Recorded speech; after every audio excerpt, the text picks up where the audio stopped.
My name is Andrew Doyle. Join me every Sunday evening at 7 p.m. for Free Speech Nation. This is a show where we address current affairs and news stories of the week with the help of two wonderful comedian panellists. I brought in comics because I want to give it a lighter edge, and also they work for less. See you there.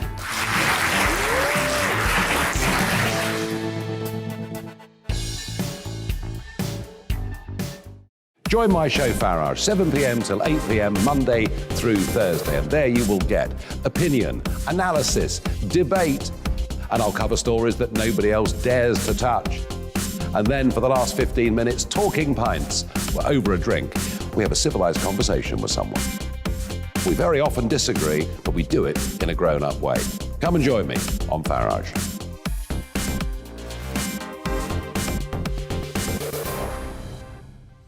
I'm Colin Brazier. I've reported from more than 70 countries around the world, covered wars from Afghanistan to Iraq, from Lebanon to the Balkans. I'm trying to bring that experience, that feel for events, to the studio. And something else. I'm ready to give an opinion. Today's stories with a spark. Brazier from 8 p.m. weekdays on GBNews.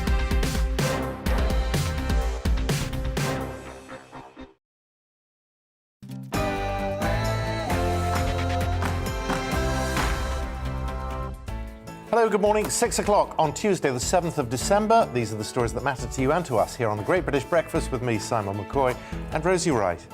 The spread of Omicron. The Health Secretary Sajid Javid told MPs yesterday that multiple regions of England were reporting cases of the new variant of coronavirus that weren't linked to international travel. Two police officers who shared WhatsApp photos of the murdered corpses of sisters Bibba Henry and Nicole Smallman have been jailed for their appalling and inexplicable conduct. But will this help restore our trust in the police? The government has pledged to provide over £780 million in funding for the drug treatment system in England, including providing rehabilitation for over 300,000 criminal drug users. We look into whether this will solve or perpetuate the problem of drug crime across England. As Storm Barra approaches, our regional reporters look at whether enough has been done to prepare for it amidst continued power cuts for those who suffered through Storm Arwen last month. And finally, our London reporter meets the Poetry Society's Foil Young Poet of the Year. To hear more about his poem, welcome to Tottenham. All that is to come right here on the Great British Breakfast.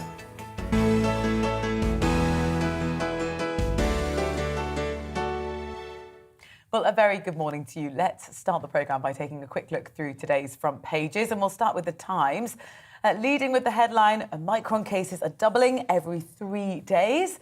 That's according to Professor Neil Ferguson. That will make it, as predicted, the dominant variant in the UK within weeks rather than months. The Telegraph reports on issues with the booster rollout, claiming it's at a standstill. The number of third vaccinations administered this weekend was reportedly lower than the week before, prompting fears further restrictions will be introduced over Christmas unless the pace increases. Now, away from the pandemic, various papers are leading with the evidence of a Foreign Office whistleblower, which lays bare the failings of Western allies in the fall of Afghanistan to the Taliban. The Guardian details the account of a former diplomat who claimed bureaucratic chaos, ministerial intervention, lack of planning and a short hours culture in the department led to people being left to die at the hands of the Taliban. The Mail puts it more succinctly. Killed as Whitehall worked from home is their headline. The Independent also reports on the evacuation of Kabul, claiming the chaos of the UK's response to the situation left up to 150,000 people without the help they needed. The Sun has a mock-up of Prince Harry as a Mr. Man character on its front page, calling him Mr. Nonsense for suggesting people should quit their jobs if they're not feeling happy and fulfilled. The Herald carries fears of Christmas chaos after staff at Tesco in Scotland voted to strike. The Unite Union has warned of empty shelves and disrupted online orders as a result of a dispute over a 4% pay rise. Staff plan to walk out on the 20th of December, not returning until after Christmas. The Daily Star claims boffins, they're always boffins, they're developing a pill made from grapes which can slow the effects of ageing and potentially add 10 years to your life. Great expectations. I must have a look at that. Right, well, let's look at our... I've just been told that my great comes in liquid form and takes years off my life rather than adds to it. But there we are. That's between me and the producer. Let's go to our top story now. A junior civil servant whistleblower has exposed how the Foreign Office's working-from-home culture caused thousands of people to be left behind in Afghanistan in dangerous and deadly conditions. It's Raphael Marshall, who's 25. He said he found himself at times to be the only person at the helm to answer thousands of emails from those desperate to free Afghanistan as it fell to the Taliban, due to his other Whitehall colleagues choosing to work away from home from official government computers. Well, blame for the chaotic and dysfunctional evacuation effort was also laid at the feet of the then Foreign Secretary Dominic Raab, who Marshall claims was slow to respond to emails and didn't fully understand the situation in Kabul. In written evidence to the Foreign Affairs Committee, Raphael Marshall said up to 150,000 at-risk Afghans with links to Britain applied to be evacuated, but fewer than 5% received any assistance. He added, it is clear that some of those left behind have since been murdered by the Taliban. Well, Dominic Raab will be joining us a little later on the Great British Breakfast. But right now, here to discuss this story and other top headlines of the day is Andrew Eborn, broadcaster, lawyer and futurist. Andrew, thank you very much for joining us. It's a pleasure. Good morning. Let's start with the claims of this whistleblower who clearly was, at the beginning of his career, age 25, potentially out of his depth and left with a significant and irresponsible level of responsibility. Yeah, it's absolutely tragic. And it is over, as you said earlier, it's headlines in a number of newspapers. Very, very tragic. Afghans killed as Whitehall worked from home. Raphael Marshall, he was working on the desk, basically trying to handle all of these things. He said the whole handling of what happened was dysfunctional. It was basically arbitrary as to who was going to get saved and so on and so forth. What he said in his report, he highlighted 5 main sort of things. Nobody in the team had studied any detail about Afghanistan, so they knew nothing about it. He said a lot of people couldn't even speak the language, so when they were trying to negotiate, that didn't happen. Decisions, he said, were arbitrary, and thousands of emails pleading for assistance weren't even read because they just didn't know how to cope with everything. He's also said that the IT system which they were using was dysfunctional, people didn't get passwords and so on and so forth. And Dominic Raab, who faced a lot of criticism at the time, you might remember he was on holiday and talked about that sort of stuff. They said that he was very slow to make decisions and so on and so forth. It is tragic. And when you look at the images at the time, and I say rather than statistics, you put a human face on the tragedy, reminiscent of what happened in Vietnam with people trying to get out. That is when it really puts it in focus. And what I always say is that in a war, the first victim is the truth. You always assume in this country that if the Foreign Office is involved, that things will be running smoothly, that there are people there who know what they're doing, are in control. This proves the light of that. Well, you have to also balance, and you've got Dominic Raab on later, so I'm sure you'll quiz him about that. They did everything they could, is what he sort of says, and that they couldn't have, whilst it's regrettable, all the loss of life and what's happened there, they basically got a number of people out. He dismissed claims about being nonsense when he was on holiday, saying he couldn't, as a modern foreign secretary, he could work remotely. That's what he was saying. So he will be able to answer the accusations, and I think it's always important in any report that we have a balance. It's always about a whistleblower. Why do we need whistleblowers? If you face up to the criticism anyway, he went, if you might remember, before the Foreign Affairs Committee and had a 2-hour grilling about the very same topic. So all of the issues that were raised about not being present, being absent, so on and so forth, too much control, too little control, everything was thrown at Dominic Raab on that sort of situation. Well, yes, it was, but this is a whistleblower. This is someone who was there. This is the first time we've had a first-hand account from someone who was there who says, my word, we got this wrong. And Raphael was on the desk. He was saying he himself and the terrible pressure having to make life or death decisions when he was answering those calls.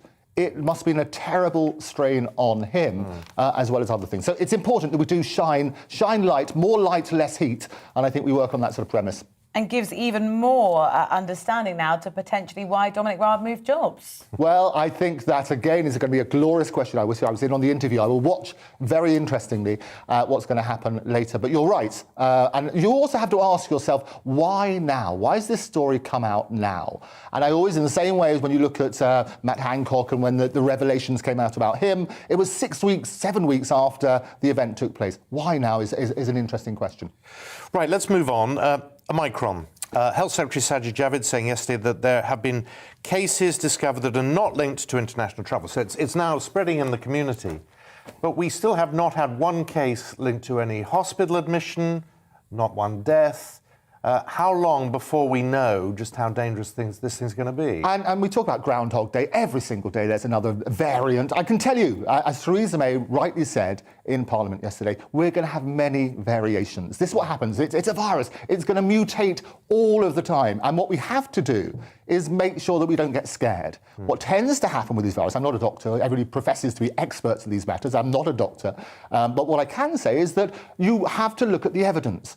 When they stood up in Parliament and said, we don't know yet, is the honest answer. And you can approach it one of two ways. You can either be really panicky and lock everything down, or you can turn around and say, well, let's get the data. Historically, it turns around and say that mutations tend to be less potent. They tend to cause less damage as a result of it. And as you see, the independents in the eye, basically, they're bullish about no plan B. They're sort of turning around and saying, look, we have to be careful. There are now 339, if I remember rightly, cases reported. I can tell you it's going to be far more than that, because we're always well, they reckon it's already 1,000. Already 1,000. Yep. That's what he said yesterday. So you're right. And there could be 1,000 extra each day. They're going to keep on getting infected. The key is to make sure that we don't overreact. Don't let fear paralyse us and business as a result of it.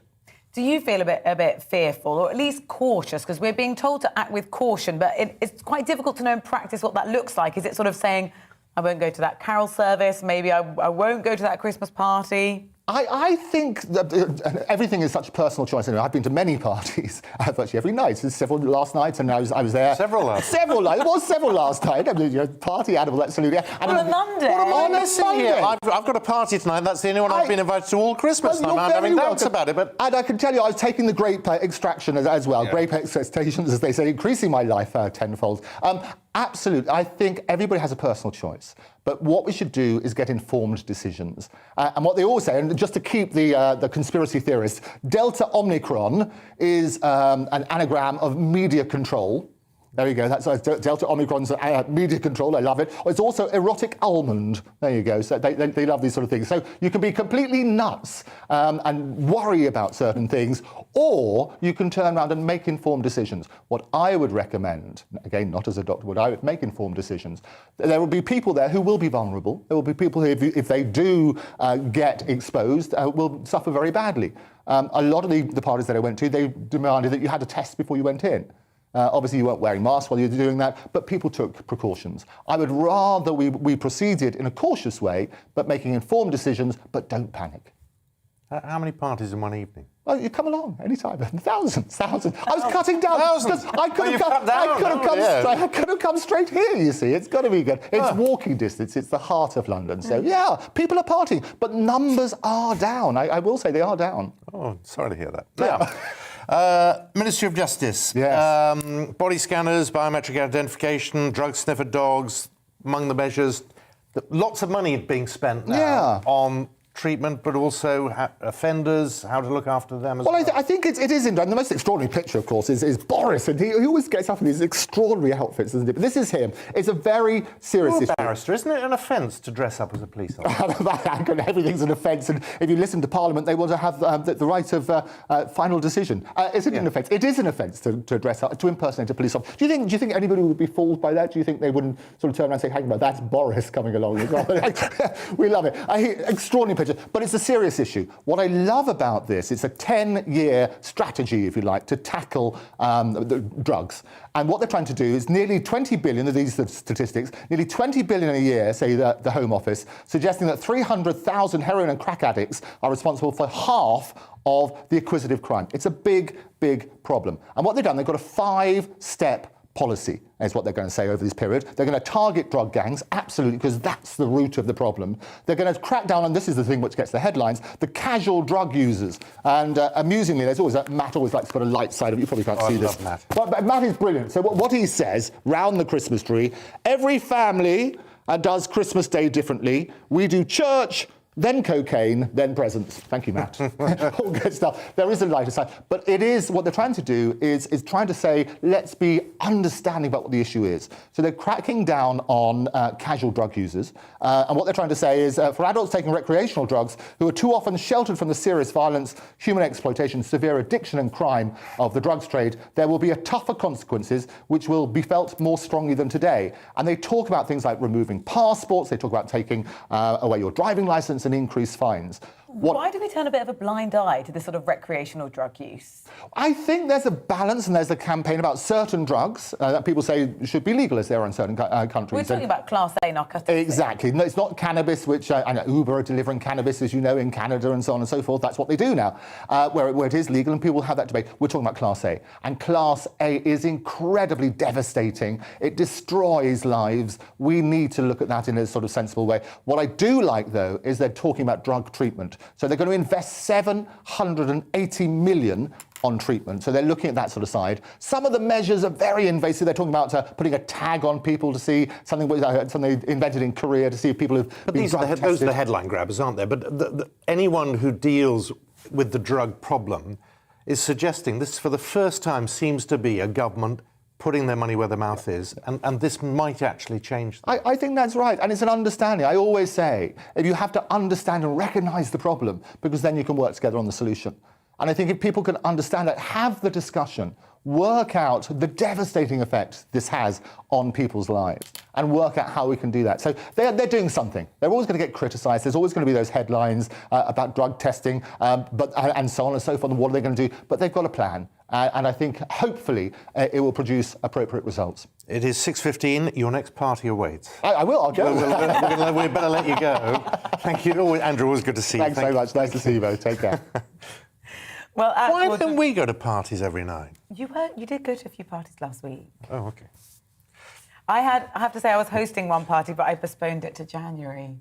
Well, then you didn't host a party, did you? No, because I'm a little bit fearful. If you get coronavirus and it's a mild case, you still got to isolate for 10 days. So your time span before you don't hit Christmas is getting a little bit narrower. 10 days not sitting next to me. That would be dreadful.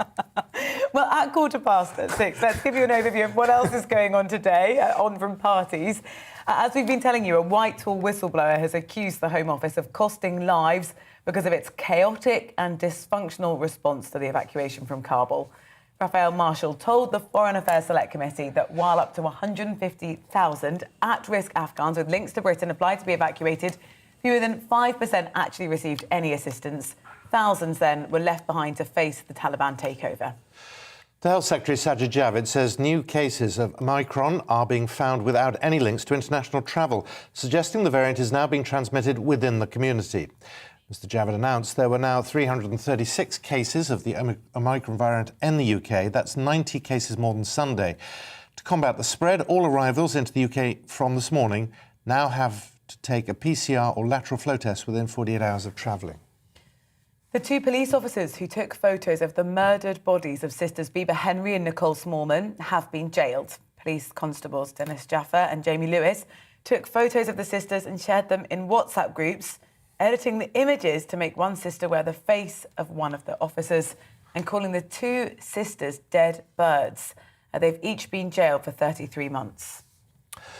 The United States has announced a diplomatic boycott of the Beijing Winter Olympics, citing human rights concerns. White House Press Secretary Jen Psaki said that the US simply can't send officials to treat these games as business as usual in the face of the PRC's egregious human rights abuses and atrocities in Xinjiang. China has previously said it would take resolute countermeasures in the event of a boycott. Now, intelligence shared by the United States has reportedly convinced the European Union, NATO and others in the West that Russia may intend to invade Ukraine shortly. Satellite images show Russian forces are assembling in large numbers across strategic points along the Ukraine border in recent weeks, prompting fears that an invasion is imminent. In sport, England fast bowler James Anderson is set to miss the first Ashes test against Australia, which starts in Brisbane tonight. England's Ashes camp, however, insists he is being saved for the second test in Adelaide. The 5-test series starts at midnight GMT tonight. Let's take a quick look at the weather. Storm Barra is due to hit the UK from today, bringing high winds, rain and snow. Most of the UK is covered by a yellow weather warning for some form of extreme weather. Travel delays, power cuts and injuries from ice are all possible.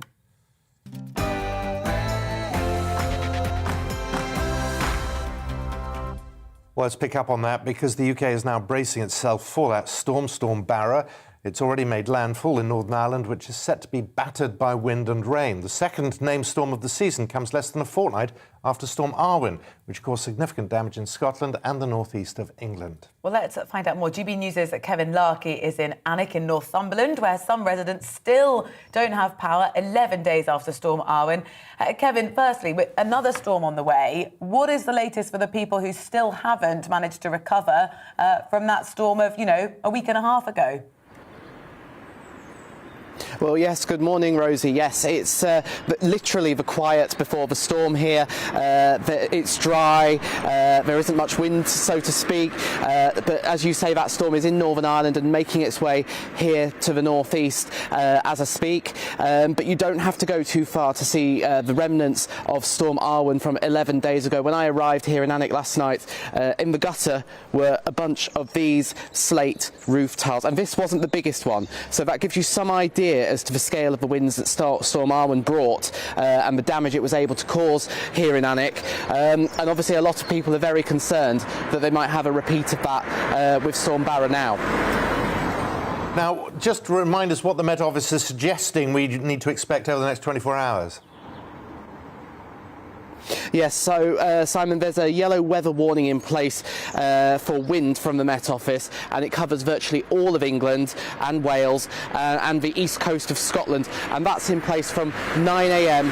until midnight tonight. And the latest forecast for here in the northeast suggests that the high winds and rain won't start to affect here until about a sort of early afternoon, 1-2 o'clock, and then we'll just build as we go into the afternoon and the evening as well. Obviously a lot of concern about people getting home from work as well this evening as well. The other question people will have, Kevin, is, given the trouble power companies had in restoring services, how prepared are they for Storm Barra?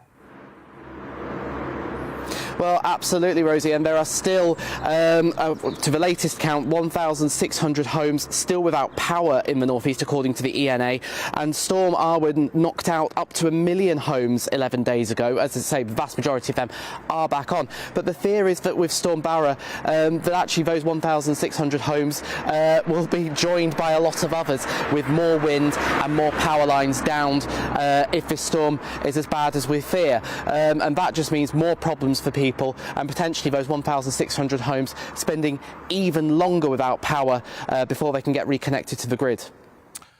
Well, we'll be back to you later on to keep an eye on that. Thank you very much, Kevin, for now. We're going to be talking to John Hammond, our meteorologist, a little later as well. And if you are about to be hit by Storm Barra or have already been, and it's safe to take a photograph, we'd like to hear from you. GBviews at gbnews.uk, and maybe we can get ahead of what's going on. Now, it's 21 minutes past 6. Coming up here on the programme, we're going to be looking into what the jailing of the 2 police officers who shared those gruesome crime scene photos, what does it say about the wider police force? That's after the weather.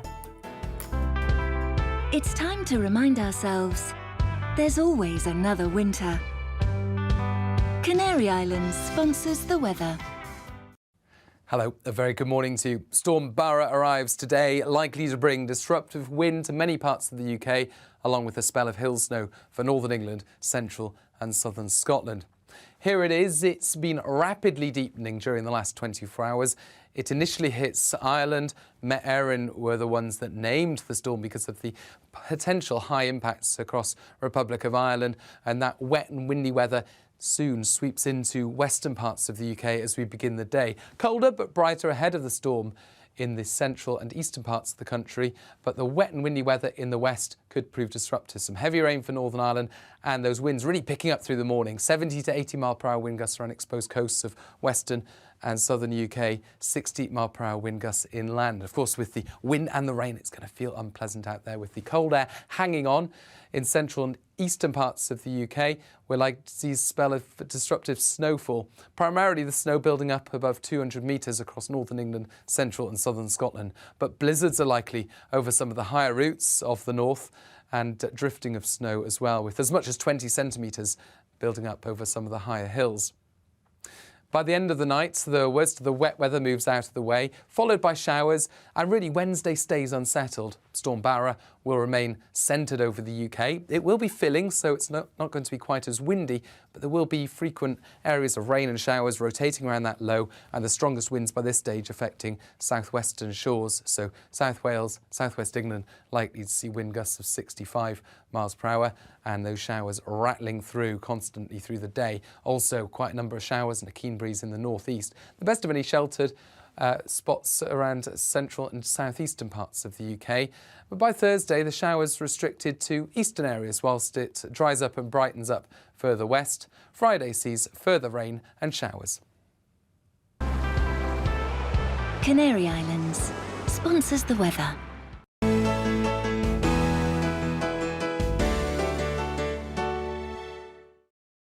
You're watching GB News live across the UK and the world on our digital stream. GB News is Britain's news channel. We are the UK's home of discussion and debate from all perspectives. We are here for you. Don't forget to join our YouTube community by clicking on that subscribe button.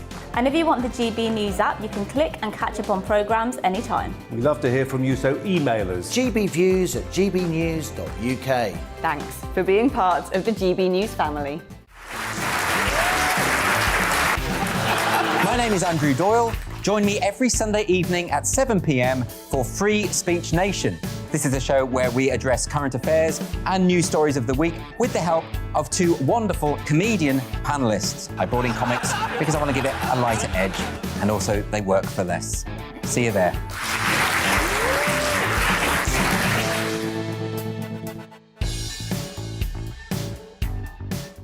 Join my show Farage, 7 p.m. till 8 p.m. Monday through Thursday, and there you will get opinion, analysis, debate, and I'll cover stories that nobody else dares to touch. And then for the last 15 minutes, talking pints. We're over a drink. We have a civilised conversation with someone. We very often disagree, but we do it in a grown-up way. Come and join me on Farage.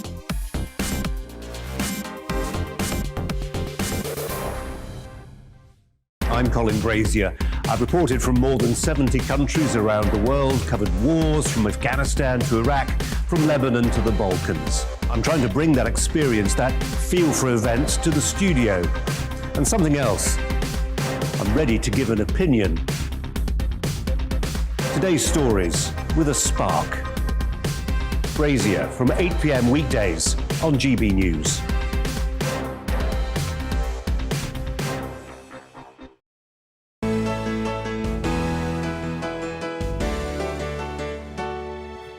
Welcome back to the Great British Breakfast with Rosie Wright and Simon Mckay, 26 minutes past 6. Now, two police officers who took photos of the corpses of the murdered sisters Bieber Henry and Nicole Smallman, they've been jailed for their appalling and inexplicable conduct. Assigned to guard the area, the officers left their post to breach the cordon and take photographs of the sisters' bodies in June of last year.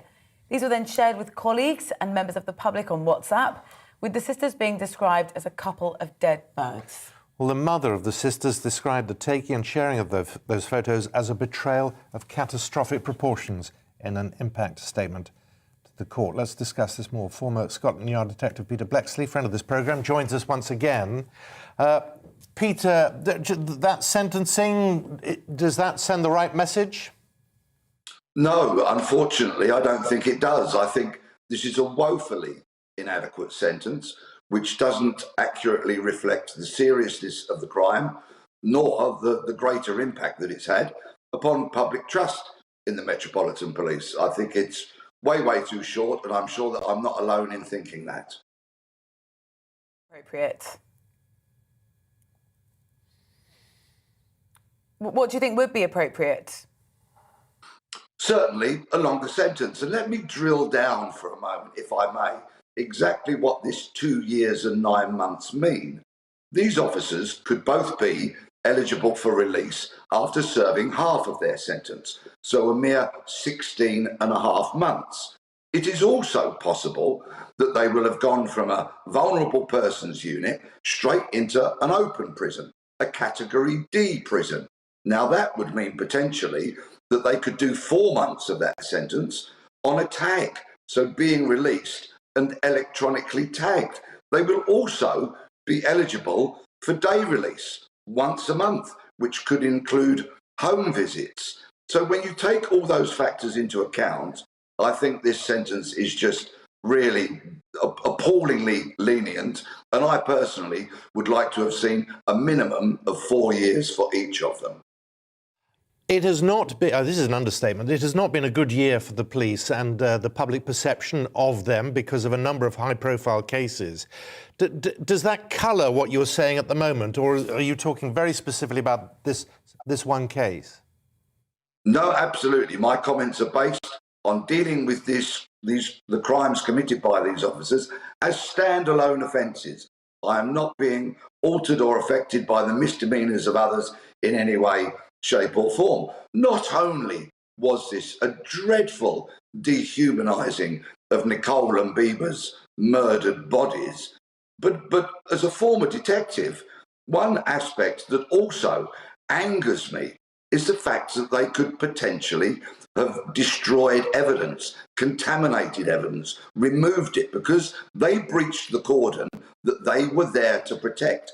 So as a detective who is always keen to establish the best possible evidence in order to try and secure a conviction, they put all of that at risk. And indeed, the murderer used their offences as part of his unsuccessful defence in court. Simon's hinted at it there over the police, sort of the stories, the conduct that we've heard about over the last 12 months or so. But from your position, how do you feel the public feel about the police right now? Well, from so many people that I speak to and from following various police accounts and others on social media, it would appear to me clearly that the trust in the Metropolitan Police, and therefore the wider police, unfortunately, has been hugely damaged by the utterly appalling actions of a minority of officers in recent times. But of course, their misdemeanours have had enormous publicity, and that's what people are seeing and hearing. And consequently, the effect on public confidence has been, quite frankly, catastrophic. Now, we know that Baroness Casey is going to conduct an inquiry into the standards and the culture of the Metropolitan Police, but I feel that this is inadequate and it should have been rolled out across all police forces, the length and breadth of the country. And really what I think policing needs in 2021 is a royal commission. Peter, forgive me, I will phrase this badly, but do you get a sense that there are coppers like you, you're retired, but coppers like you serving in the Met now who wouldn't put up with this? Or are we getting into a stage where, because most of them may not have served time on the beat for years, many maybe graduate recruits, whatever, that then we're not getting the quality of training and the footwork of the old PCs and WPCs that used to mean that a police officer, by the time they got to what, mid-20s, late 20s, they'd seen things none of us would want to, but they were able to deal with it better. Well, let me be perfectly frank here. The policing that I joined in the late 1970s was far from perfect. There was many misdemeanours going on at the time, predominantly racism. But the police have taken great strides to tackle that, although it remains an imperfect world of policing. I think a problem here is a lack of experience. Policing today is a different world from the one that I joined, and I'm so disappointed for the many, many thousands of dedicated public servants who selflessly put themselves in harm's way every single day to keep you and I and every viewer safe. A lack of experience is a problem. The culture, of course, does need to be addressed.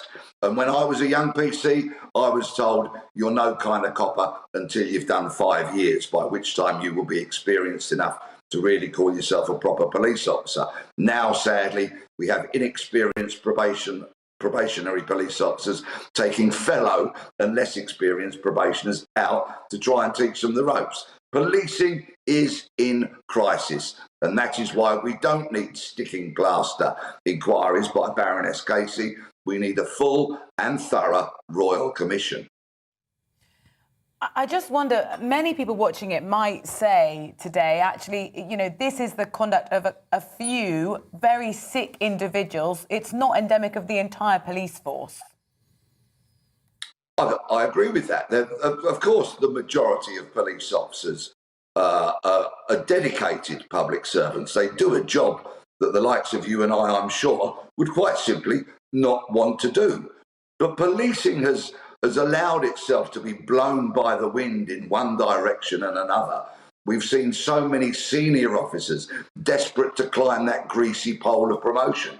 And when they get to a particular rank, it seems to me like policing becomes about self-service rather than public service. At all levels, at all ranks, and in many, many departments, policing needs reform. And this wholesale reform, which is required, simply won't happen by having piecemeal inquiries here and there into different aspects of policing. Peter, 2 years, 9 months in prison for a former police officer is perhaps going to be a little tougher than 2 years, 9 months for most other prisoners. Yes, but I think, as I said a little bit earlier on, they will have been placed into a vulnerable persons unit and could quite possibly be going straight to open prison, therefore being a Category D prisoner, which is certainly a less onerous sentence to serve than it would be if they were in one of Britain's awful Category A prisons, for example. It's always good to talk to you, Peter. Thank you very much for joining us this morning. Thanks for your time. It's 25 minutes to 7 here on the Great British Breakfast. Multiple sclerosis is a neurological condition which affects the nerves, causing a wide range of problems with vision, movement, sensation and balance. Now, according to the MS Trust, almost 2,000 people living with the condition have struggled to access relevant care and support during the pandemic. Our Yorkshire and Humber reporter, Anna Riley, has been in Grimsby speaking to a woman living with MS as well as her husband about the extra strain lockdown has put on them. Multiple sclerosis is a life-altering disease of the central nervous system, and more than 130,000 people in the UK, like Dawn, have MS. The mum of 4 was an outdoors adventurer who once loved skiing and horse riding, but she now struggles to do anything for herself after she was diagnosed with the condition in 1994 when she was just 32 years old. Dawn's cared for by her husband David, and both have felt the pressure of the pandemic. It's not been easy, has it? No. No. We used to have 2 carers, and I had to stop that. Dawn got worse and needed really both of them at the same time, which we couldn't do. And so I had to sort of lay them off. So everything's been done by myself. We've kept ourselves to ourselves. And if we have to go out anywhere, it's all masks and we don't sanitise. We've not had jabs. I'm allergic to the flu jab, and so I can't have jabs. So we've had to keep ourselves pretty much everything online. You know, anybody does visit, it's, you know, they have to do tests first, and we do tests. We do the lateral flow test every 3 days. Mm-hmm. Just to make sure we're safe. A lot of people thinking that it's not going to go away, is it? It's going to be like the flu, I think. Every year there's going to be a different strain of it from somewhere. So we've managed to live our lives this far safely. So we'll just keep going by the guidelines that are being given to us. And I think that's sort of the only way that we can keep going. Because if it was to get that disease, you know, the weakness of the wife or whatever, you know, until that time start to think about what could happen. Despite the many challenges she faces, Dawn still gets out and about with her hobbies, and in the face of adversity, the couple get by through taking one day at a time. Well, it's frustrating more than anything, because you can't do anything to stop it. and you see it getting worse and worse and worse. I mean, the last 2 years it's really gone downhill, and you can't do anything to stop it. So that really does stab you, not being able to do that. But you have to manage, don't we? I mean, I have to feed her everything now, and food has to be blitzed up because she chokes on it easily, and so that's a nightmare. just wanting to feed her. You think, oh, is she going to choke on me this time? You know, it's fearful. But we get on with it, don't we? There's not anything you can do about it. You just accept it. You've always had a positive attitude towards it, haven't you? You never let anything stop you. No. Really. No. Oh no. If I want to do something, I'll do it. Even though the future is by no means certain for any of us in these COVID times, one thing that will never change is Dawn and David's love for one another, along with their positive outlook on life. Anna Riley for GB News. You're watching GB News, the Great British Breakfast. Coming up, we'll have the latest on the jailing of former Myanmar leader Aung San Suu Kyi. That's still to come.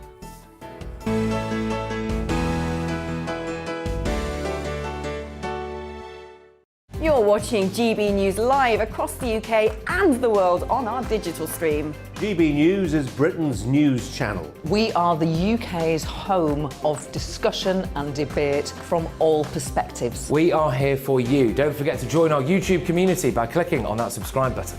And if you want the GB News app, you can click and catch up on programmes anytime. We love to hear from you, so email us. gbviews@gbnews.uk. Thanks for being part of the GB News family.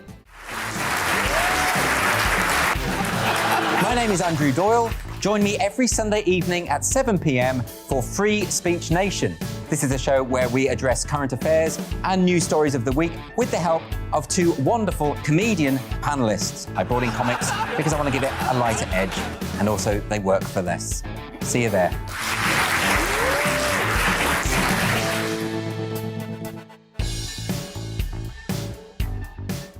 Join my show Farage, 7 p.m. till 8 p.m. Monday through Thursday, and there you will get opinion, analysis, debate, and I'll cover stories that nobody else dares to touch. And then for the last 15 minutes, talking pints. We're over a drink. We have a civilised conversation with someone. We very often disagree, but we do it in a grown-up way. Come and join me on Farage.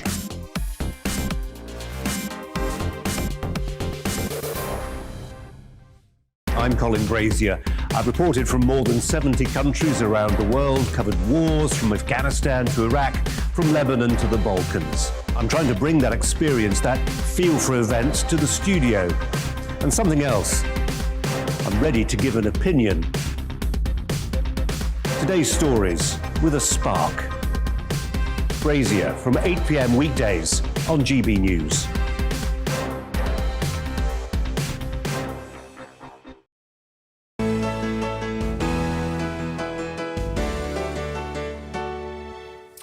Hello, 20 minutes to 7. You're watching the Great British Breakfast. A very good morning. Now, the Foreign Secretary Liz Truss has condemned Myanmar's military rulers after the former leader, Aung San Suu Kyi, was jailed for 4 years yesterday. The Defence Secretary has described the jailing as an appalling attempt to stifle opposition and suppress freedom and democracy. The ousted leader was found guilty of inciting dissent and breaking COVID rules and handed a 4-year sentence. It has since been reduced to a 2-year sentence after a partial military pardon. The verdicts have drawn widespread condemnation from the international community as unjust and politically motivated. Well, Isabel Sawkins is a research fellow at the Henry Jackson Society and joins us now. Good morning to you. Good morning, both. Thank you for having me on at this time. It's good to see you. I mean, just on the reading of the charges, I mean, they look flimsy. That's a good word, I think. Well, I mean, you look at them, and the one for inciting dissent is all about her party putting something out after she was initially arrested. So it's got nothing to do with her. And then the other one that she was found guilty for yesterday was for allegedly breaking COVID restrictions because she went to some sort of campaign, was wearing a mask and waved. So it's just evidence of the fact that, as you said, these are flimsy charges. They don't mean anything, and all this is really just the military trying to stifle democracy once again in Myanmar. There's nothing to it really on the grounds of what she's really being charged with. I'm sure you're both aware. 14th of December, she's going back to court to be charged with having illegal walkie-talkies, which just I can't help but laugh at just because of the absurdity of it. You know, this is 2 of 11 separate charges that she'll be facing. You know, we can laugh at it and say, you know, illegal walkie-talkies, but what options does she actually have? It's a devastating situation. Unfortunately, this is not the first time that she has had to deal with this kind of stifling of oppression out there. Of course, as you're aware, she was in house arrest for around 15 years, then came out. In terms of options, she needs the international community to say something. As you said, Liz Truss has been active about it. Antony Blinken in the US. We've had the United Nations on it as well as the EU. But merely saying that this is a sham trial and this is horrendous isn't really going to change much. So there needs to be some sort of tangible action, be that imposing sanctions of sorts. There needs to be some sort of, I guess, international coalition to do something about this horrendous act, because if we just leave it to go on, there was something I was reading yesterday which was saying that the military want, in an ideal situation, to have her in prison for 104 years, which is an insane. No one has 104 years, let alone when you're in your 70s. So it's an incredibly, incredibly concerning turn of events. And the international community, I mean, particularly Britain, she went to university over here. Her sons are British. Her former husband was British. We in particular have a massive responsibility to do something about this. And yet, at the moment, it's just words. So that there needs to be more taken on this really, really devastating event.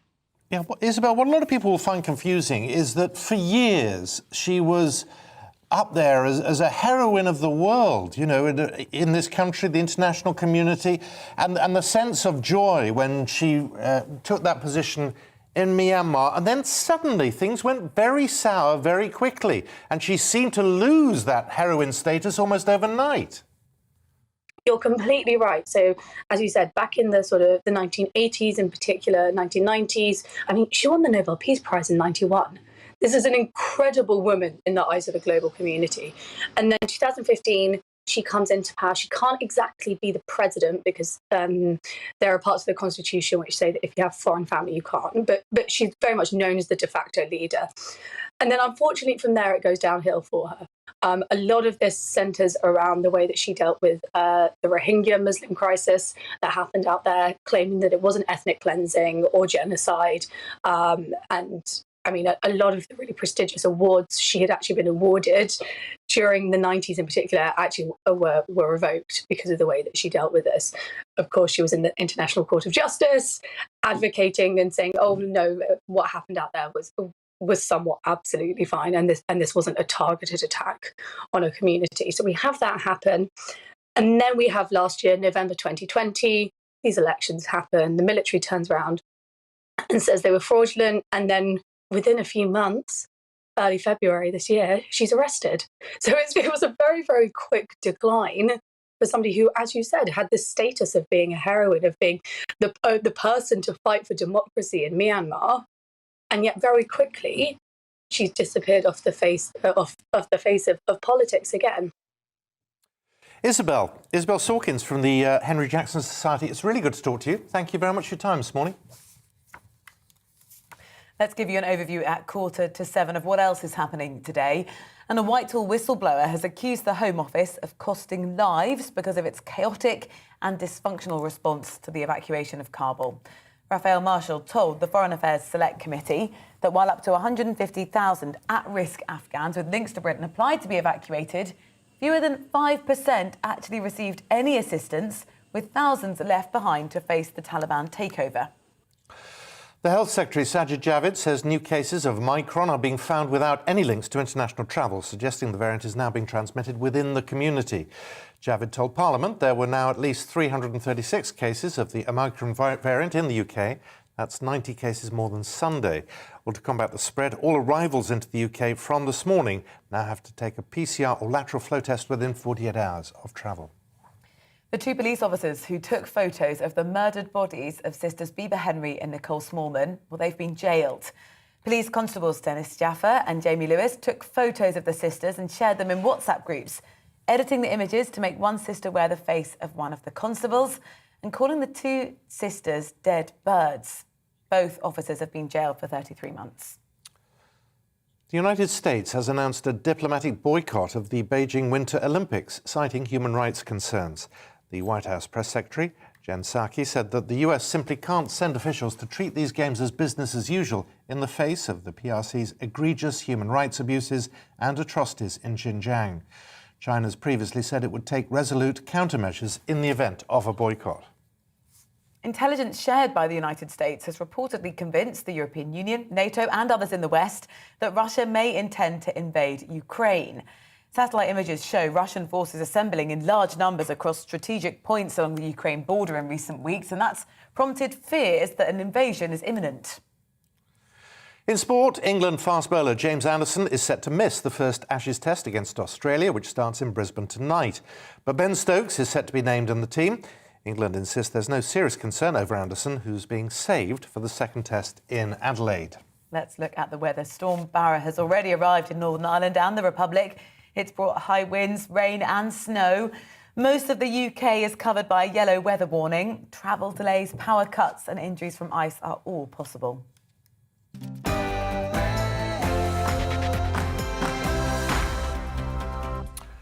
The Northern Irish Assembly voted down plans to impose a ban on hunting wild animals with dogs yesterday. The private member's bill was rejected by 45 votes to 38. It was introduced by the Alliance Party politician John Blair, who insisted fox and stag hunting should have no place in a civilised society. The practice is banned elsewhere in the UK, but remains legal in Northern Ireland. Prince Harry says job resignations spurred by the pandemic aren't all bad, as those who prioritise their mental health should be celebrated. The comments come as US economists dub the recent wave of people leaving their jobs the Great Resignation. Well, the Duke of Sussex has described the phenomenon as the beginning of a mental health awakening. Interviewed as the Chief Impact Officer of mental health app Better Up, Prince Harry said many people across the globe would have been stuck in jobs that didn't bring them joy, with quitting a sign that with self-awareness comes the need for change. The Sun have somewhat enjoyed covering this story. Pretty harsh. You'd almost think there was a bit of a row going on between the tabloids and Harry and Meghan at the moment, wouldn't you?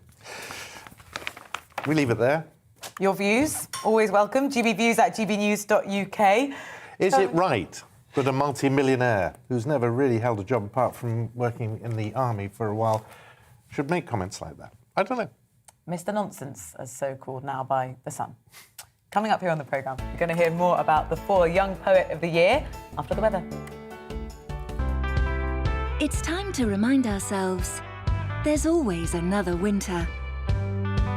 Canary Islands sponsors the weather. Hello, a very good morning to you. Storm Barra arrives today, likely to bring disruptive wind to many parts of the UK, along with a spell of hill snow for northern England, central and southern Scotland. Here it is. It's been rapidly deepening during the last 24 hours.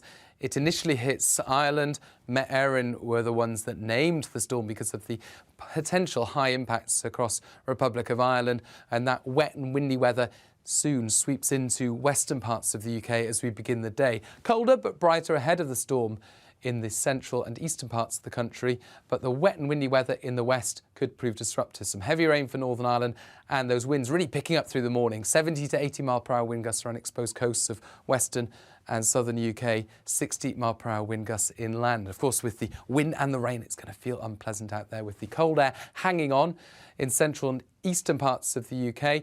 We're likely to see a spell of disruptive snowfall, primarily the snow building up above 200 metres across northern England, central and southern Scotland. But blizzards are likely over some of the higher routes of the north, and drifting of snow as well, with as much as 20 centimetres building up over some of the higher hills. By the end of the night, the worst of the wet weather moves out of the way, followed by showers, and really Wednesday stays unsettled. Storm Barra will remain centred over the UK. It will be filling, so it's not going to be quite as windy, but there will be frequent areas of rain and showers rotating around that low, and the strongest winds by this stage affecting southwestern shores. So South Wales, southwest England, likely to see wind gusts of 65 miles per hour, and those showers rattling through constantly through the day. Also, quite a number of showers and a keen breeze in the northeast. The best of any sheltered spots around central and southeastern parts of the UK. But by Thursday, the showers restricted to eastern areas whilst it dries up and brightens up further west. Friday sees further rain and showers. Canary Islands sponsors the weather.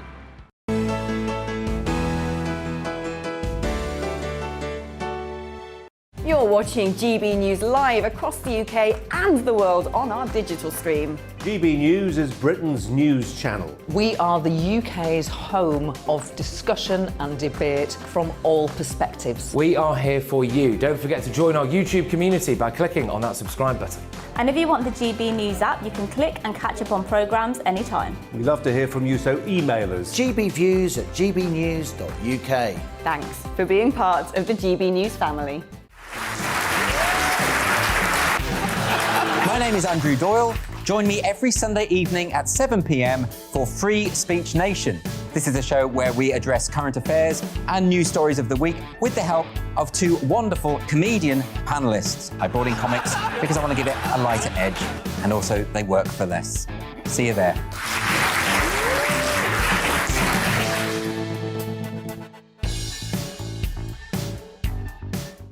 Join my show Farage, 7 p.m. till 8 p.m. Monday through Thursday, and there you will get opinion, analysis, debate, and I'll cover stories that nobody else dares to touch. And then for the last 15 minutes, talking pints. We're over a drink. We have a civilised conversation with someone. We very often disagree, but we do it in a grown-up way. Come and join me on Farage.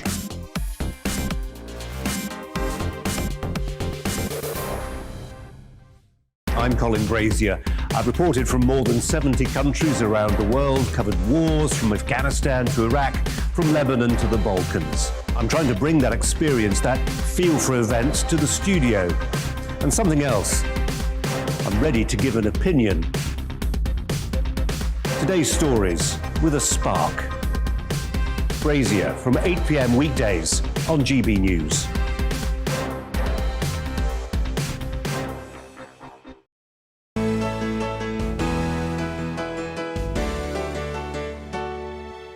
Welcome back to the programme. It is 5 minutes to 7 here on the Great British Breakfast. A teenager from North London has beaten more than 6,000 young writers to win one of the biggest poetry competitions in the world.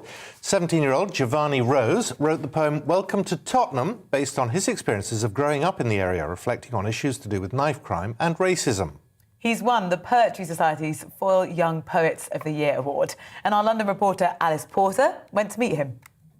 Welcome to Tottenham, where we wake up to the smell of Chick King, mixed with the odour of the courts from the night before, where we cover our blood-stained streets with dried up gum, where kids have holes in the last pair of shoes, where daddy left mummy, mummy's left poor. When I found out that I won the competition, I was overjoyed. And then, I told my friends that everyone was excited for me, my school. So growing up in Tottenham, there's, of course, a lot of violence and crime. And what's crazy is because I didn't realise how bad it was until I spoke to my friend, and he told me that what I think is normal is not really normal. Like, I think like knife crime and all the robberies what happen and stuff like that is normal, but to a lot of people, they might never see that. They might never see someone get stabbed or hear shootings on the top of their road. Welcome to Tottenham, where if you look like me, then it's harder for you. Where everybody's equal unless they're darker than you. Where the police see colour before they see the crime. Where kids get stopped and searched and aren't allowed to ask why. Your poem also alludes to incidents with the police in terms of racism. Just tell me about any experiences that you had growing up in Tottenham. I like acting.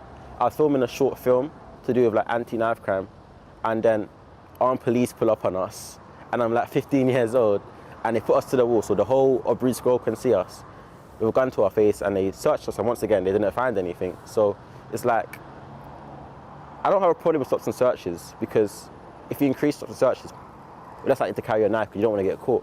but it's how they go about it. Do you know what I mean? Like, I've seen people be put in the back of vans, and these are all little teenagers, 13, 14, 15 years old, where the drug addicts sit at the back of the 149, where education and sports are the only ways to shine, where we ride around on stolen scooters, we can't afford tuition, so the streets are our tutors. Welcome to Tottenham. I love but I hate my home. I still listen to the voicemails of my dead peers on my phone. I live in a nightmare. I had to learn how to dream. I'm afraid to open up because you don't survive if you're weak. Welcome to Tottenham. You obviously had a really fantastic English teacher, and that's really, really changed your life. How important do you think it is for young people to have access to arts? Arts aren't compulsory, but I feel like doing art as a GCSE is a great way to express yourself, whether that's music, actual art, or drama, because I feel like that's how kids can escape reality and put their feelings into something positive. We fight over streets we don't own. Knife crime's on the rise because the beef can't be left alone. Why does no one understand that we just want our youth clubs back? Why do the claims are not racist but label the violence here black? Welcome to Tottenham. Oh, well, the winner of that Poetry Prize, many congratulations to him. Speaking to our London reporter, Alice. We'll have more on that across the morning. Lots to come, actually, on the programme. Don't miss it, because there has been this report from a whistleblower who's speaking to a committee yesterday about what happened when, you'll remember, back in August, that evacuation of people out of Afghanistan. Well, Dominic Raab was, of course, the man at the helm at the time, not now in position in that, but now Deputy Prime Minister and Justice Secretary. He's going to join us on the programme in about an hour and a half's time to answer questions about that. Well, we'll ask him about it. The Guardian this morning saying Afghans were left to die in Kabul due to UK red tape chaos. That's according to this whistleblower, who also says that actually at one stage Dominic Raab was more concerned about the formatting of the emails and spent time worrying about that rather than sending the emails out. So we'll put those points to Dominic Raab. Now, a lot of reaction to what Peter Blexley, the former Scotland Yard detective, had to say on the programme this morning. His view of the sentencing of the two jailed PCs is quite surprising, says Bob. Their actions were abhorrent, and his point that they may have contaminated evidence is the key factor. However, they've lost their jobs, they're going to serve time in prison, and regardless of what category, it will not be pleasant. It sounds like he'd prefer them to be a risk of harm in a Category A prison. The sentences are appropriate and handed down by someone with a little more balance than Peter. We've also had a message in from David, who says, I don't think it could be correct. It feels like this crime has been politicised. That's one of the questions we tried to put to Peter, to say, you know, has sort of the conduct of some police officers over the last 12 months perhaps changed at least the public's perception of how these two police officers should have been treated? Yep, and this from, I'm a retired senior police officer, and from what I can see, the problem in the police service are mainly the result of a lack of supervision and discipline. That's from David. Do get in touch. GB Views at GB News. Some of you commenting on Prince Harry as well. We welcome all those views. We'll be back in just a moment.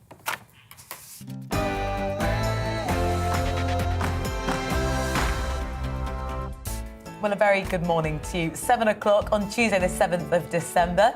These are the stories that matter to you and to us on the Great British Breakfast. This morning with Simon Mckay and Rosie Wright. Health Secretary Sajid Javid told MPs yesterday that multiple regions of England were reporting cases of the new Omicron variant of coronavirus that were not linked to international travel. So is the virus spreading within your community? We speak with health experts to find out. Two police officers who shared WhatsApp photographs of the murdered corpses of sisters Bieber Henry and Nicole Smallman have been jailed for their appalling and inexplicable conduct. Will this help restore trust in the police? The government has pledged to provide more than £780 million in funding for the drug treatment system in England, including providing rehabilitation for more than 300,000 criminal drug users. We look into whether this will solve or maybe even perpetuate the problem of drug crime across England. As Storm Barra approaches, our regional reporters are looking at whether enough's been done to prepare for it amidst continued power outages for those who suffered through Storm Arwen last month. And finally, our London reporter will be talking to the Poetry Society's Foyle Young Poet of the Year to hear more about his poem, Welcome to Tottenham. All that is to come right here this morning on the Great British Breakfast.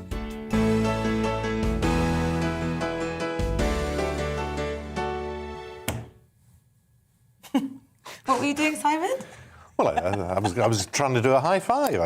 Just to say we've got through the first 20 seconds. which, frankly, is something.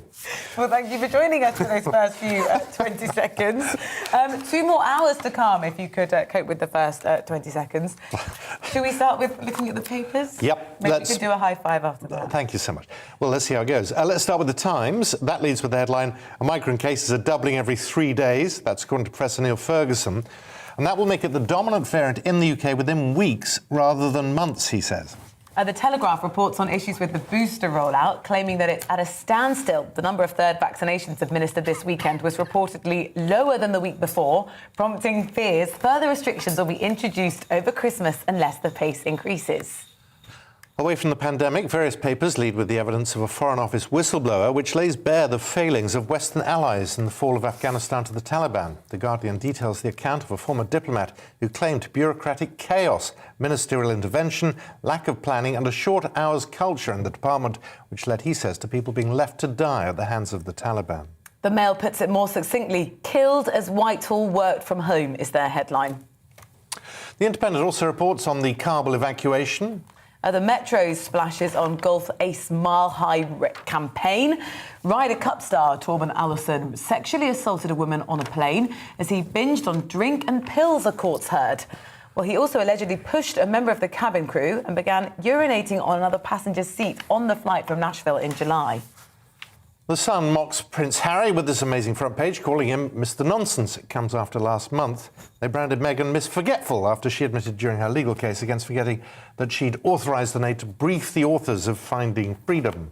The Herald carries fears of Christmas chaos as Tesco staff in Scotland vote to strike. The union Unite warn of empty shelves and a disrupted online orders as a result of a dispute over a 4% pay rise, which they called derisory and below the inflation rate of 6%. Staff belonging to the union plan to walk out on the 20th of this month and don't plan to return until after Christmas. Health Secretary Sajid Javid has told MPs there's community transmission of Omicron across multiple regions of England after cases were discovered with no known links to international travel. He says there are now at least 336 cases of the Omicron coronavirus variant in the UK. And the Health Security Agency says cases of the new strain are potentially doubling every 3 days, although with no one yet being admitted to hospital. Also, everyone travelling to the UK from this morning, whether vaccinated or unvaccinated, must show proof of a negative PCR or lateral flow test taken within the 48 hours before travelling. Well, let's find more about this. Dr. Andrew Preston is a microbiologist at the University of Bath and joins us now. Thank you very much for your time. Let's just try and give a sort of realistic take on what we know about this variant. The Health Secretary yesterday said it could be, over 1,000 cases. It's here. It's very, very difficult to contain. No, absolutely. Yes. So, as we say, the evidence is we have community transmission. That means it's passing freely from person to person without the need for any further importation of cases from, for example, international travel. And so we would expect, given the relatively lax restrictions on interactions at the moment, that it will continue to do so over the next few weeks. The thing is, and many experts saying, we've got a problem, it's very transmissible. At what point, and will it be weeks, 2 weeks, 3 weeks, once we've put up with this strain for a certain period of time, can we say, actually, it's not as bad as we were worried about because people aren't going to hospital and they're not dying from it? Fortunately, that information takes a little while to accrue because obviously it's real-world information that would really be the test of that. We'll get information, data from the lab assays over the next week and a half, 2 weeks, I suspect. That will give us the first real indication as to whether the virus, at least in a lab assay, is better or less able to avoid, for example, neutralizing antibodies than, for example, Delta. But of course, we want to see what the effect of that is when it's actually out there transmitting amongst people. So that data will start to accumulate. But of course, by the time we find out that we've got a real problem, it's very, very difficult to roll back on that. We'll roll back on that if it's already putting people in hospital. But Andrew, I guess what I'm saying is there must be a period of time, whether it's 7 days or 10 days, once someone's got this, if it's going to get serious, it will do. And with so many cases now being reported, we'll get a sense of that relatively soon, won't we? Depends very much on who it's infected at the moment. If it's primarily in the unvaccinated, of course, we would argue that, well, of course, that's very likely to be much more severe. And what we really would, then the question would be, well, what's the effect in those that have either had 2 doses or, of course, indeed 3 doses for the booster campaign? So 1,000 cases at the moment, unfortunately, that's not a strong enough signal. Depends very much on the cohorts. We would be most concerned about the vulnerable, so the elderly and those with the known comorbidities for COVID. And so I think it's really a few more weeks before we can start to know whether we're seeing spillover into those people and, of course, the consequences of that spillover. In the meantime, how should we be moderating our behaviour? The founder of the Zoe COVID app said people should work from home, don't go to a party if you've got a sniffle. Is that right? Well, I think this is a question that's going to be asked for years to come. What is the new etiquette in terms of trying to stop people from picking up diseases? Well, obviously, in the UK for many years, we've had this sort of almost badge of honour of dragging ourselves into the office, even though we're feeling pretty terrible, whether it be with a cold or even worse. I think people's perceptions of whether that's the right thing to do have changed dramatically over the last 2 years. So I think that is a question that people will be asking themselves. Not just with COVID, but in with flu and other seasonal respiratory infections for years to come. Of course, microbiologists such as myself, we have the luxury of focusing really just on the virus itself. Governments have to try and balance that with all the known harms that restrictions do, both economically and in terms of, for example, other health services. So it's not an easy decision to make, given that we don't actually know what the consequences of this particular variant will be. I mean, a lot of this is personal responsibility, isn't it? And we're being told to be cautious. So how do you interpret that? Well, being cautious, again, it means so many different things to different people. Personal responsibility requires people to weigh up the risk that they see being posed by this variant and COVID in general. And people will come to very different conclusions. We've seen that with mask wearing. So unfortunately, we're going to have a very fragmented set of responses by different people if it's left down to individual personal responsibility. And if it ends up that we do actually need to worry about this variant and really need to suppress it, then that fragmented response is not going to be effective, I'm afraid. If you got an invitation today to a party tonight and you knew there were going to be 30 or 40 people there, would you go? To be honest, my personal view is yes at the moment. For many people, we've done as much as we possibly can. So I've double jabbed and waiting for my booster vaccination. I do think that actually boosters will be fairly effective at mitigating the very worst effects of this particular variant. We've seen that with Delta, even though it's more infectious. We see some drop in efficacy in terms of actual infection, but again, the really serious manifestations, which is prevention of serious disease, boosters appear to be very effective. I expect to see that continue even against Omicron. And so again, it's that case of, well, if we're doing all that we can, how much longer can we go on, keep responding to this with the draconian measures? I do think that some time ago, at least with Delta, we may have to reappraise this. We reached the tipping point where restrictions were actually causing more collateral damage than actually COVID itself was, and that's not sort of losing sight of the fact that people are still dying of COVID. I mean, it's a lose-lose situation. If we suppress the virus, we know we do other harms. If we unlock completely, then COVID can still do harms. It's a terrible situation to be in, and again, it's a constant balancing act that's almost impossible to do effectively. One of the rules that came into force this morning is having to take a test before you come back to the UK. Those kind of travel rules and those changes, do you think they're effective in trying to contain the spread, particularly of this new variant? At very best, I think they will have a slowing effect of the case numbers. So obviously we have community transmission. So it's so effective that means we don't need any further importation for this to still spread quite rapidly amongst the UK. That's certainly the signs at the moment. Of course, if we bring in more and more cases from abroad, then that will speed that up. So it might slow it to some effect, but it's certainly not going to stop it. Well, you've really put the cat amongst pigeons this morning, because you're saying Omicron, we're saying Omicron, others are saying Omicron. You're saying, what do you think it is? Because isn't it based on the Greek?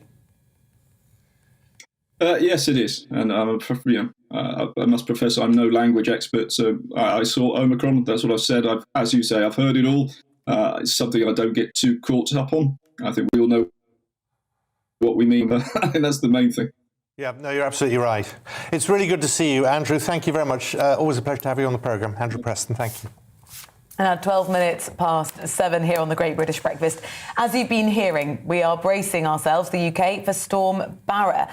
The western coast of Northern Ireland is already being battered by wind and rain. It's the second named storm of the season, coming less than a fortnight after Storm Arwen caused significant damage, much of it which hasn't been repaired yet in Scotland and the northeast of England. Well, GB News' Kevin Larkin is in Alnwick in Northumberland, where some residents remain without power 11 days after Storm Arwen. So, Kevin, with this other storm now on the way, how are people preparing?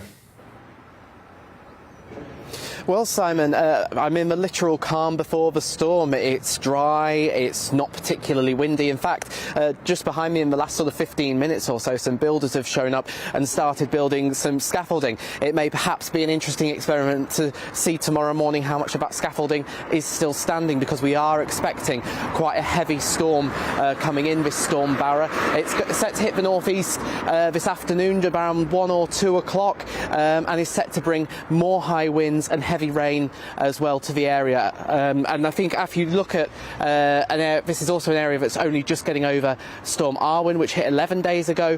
When I arrived here, there were these slate roof tiles, and there were bigger ones than this just in the gutter next to the road. So obviously a lot of concern from people here as Storm Barra approaches. Given the real trouble that power companies have had restoring services, as you mentioned, there's hundreds of people still haven't been reconnected, and it's been awful weather since. How prepared are these power companies now for this second storm? Absolutely, Rosie, and some positive news. I've checked since we spoke an hour ago, and there's been an update from Northern Power Grid. Now, they now say that it's about 500 homes which are still without power in their area, which mainly covers the northeastern Yorkshire.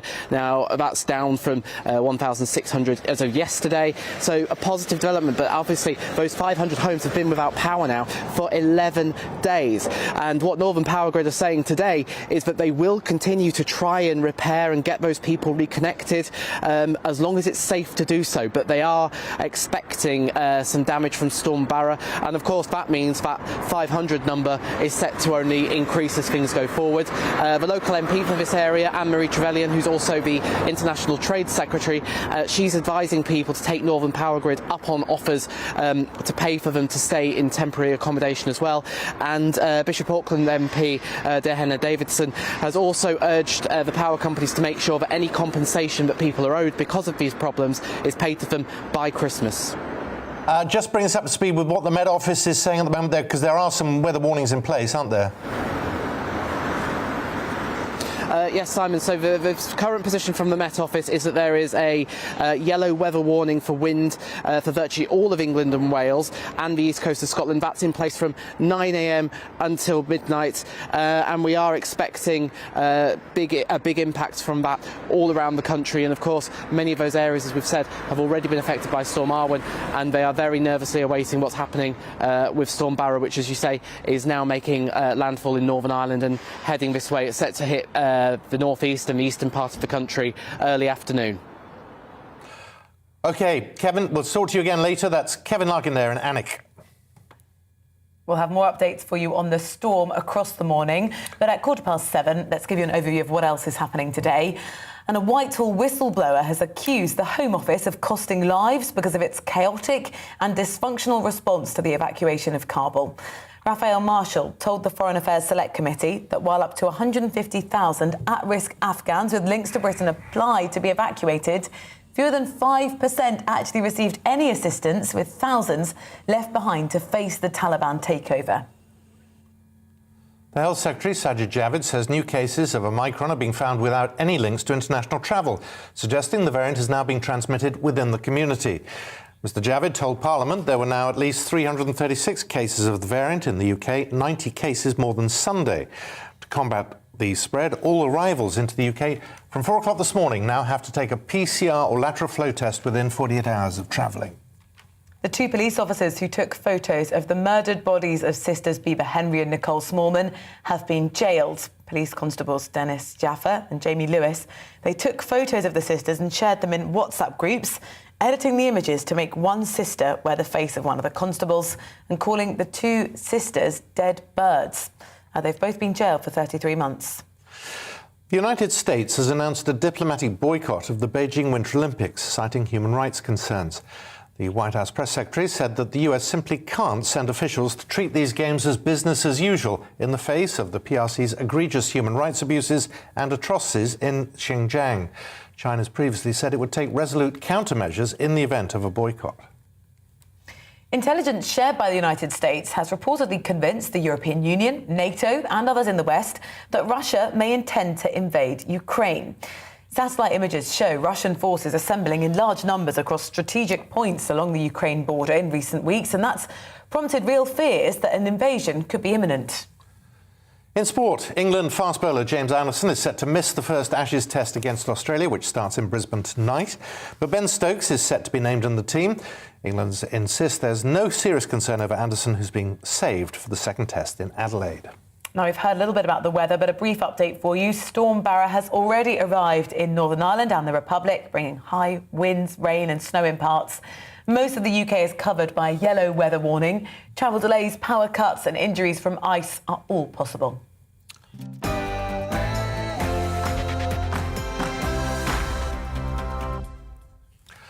Coming up, we bring the latest on the government's crackdown on drugs.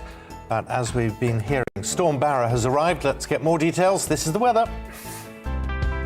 It's time to remind ourselves there's always another winter. Canary Islands sponsors the weather. Hello, a very good morning to you. Storm Barra arrives today, likely to bring disruptive wind to many parts of the UK, along with a spell of hill snow for northern England, central and southern Scotland. Here it is. It's been rapidly deepening during the last 24 hours. It initially hits Ireland. Met Éireann were the ones that named the storm because of the potential high impacts across Republic of Ireland, and that wet and windy weather soon sweeps into western parts of the UK as we begin the day. Colder but brighter ahead of the storm in the central and eastern parts of the country, but the wet and windy weather in the west could prove disruptive. Some heavy rain for Northern Ireland and those winds really picking up through the morning. 70 to 80 mile per hour wind gusts around exposed coasts of western and southern UK, 60 mile per hour wind gusts inland. Of course, with the wind and the rain, it's going to feel unpleasant out there with the cold air hanging on in central and eastern parts of the UK. We're likely to see a spell of disruptive snowfall, primarily the snow building up above 200 metres across northern England, central and southern Scotland. But blizzards are likely over some of the higher routes of the north and drifting of snow as well, with as much as 20 centimetres building up over some of the higher hills. By the end of the night, the worst of the wet weather moves out of the way, followed by showers, and really Wednesday stays unsettled. Storm Barra will remain centred over the UK. It will be filling, so it's not going to be quite as windy, but there will be frequent areas of rain and showers rotating around that low, and the strongest winds by this stage affecting southwestern shores. So South Wales, southwest England, likely to see wind gusts of 65 miles per hour, and those showers rattling through constantly through the day. Also, quite a number of showers and a keen breeze in the northeast. The best of any sheltered spots around central and southeastern parts of the UK. But by Thursday, the showers restricted to eastern areas whilst it dries up and brightens up further west. Friday sees further rain and showers. Canary Islands sponsors the weather.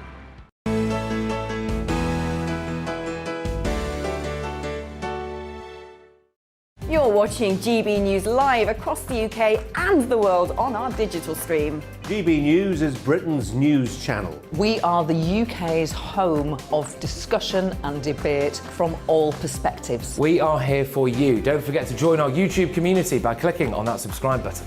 And if you want the GB News app, you can click and catch up on programmes anytime. We love to hear from you, so email us. gbviews@gbnews.uk. Thanks for being part of the GB News family. My name is Andrew Doyle. Join me every Sunday evening at 7 p.m. for Free Speech Nation. This is a show where we address current affairs and news stories of the week with the help of two wonderful comedian panellists. I brought in comics because I want to give it a lighter edge, and also they work for less. See you there.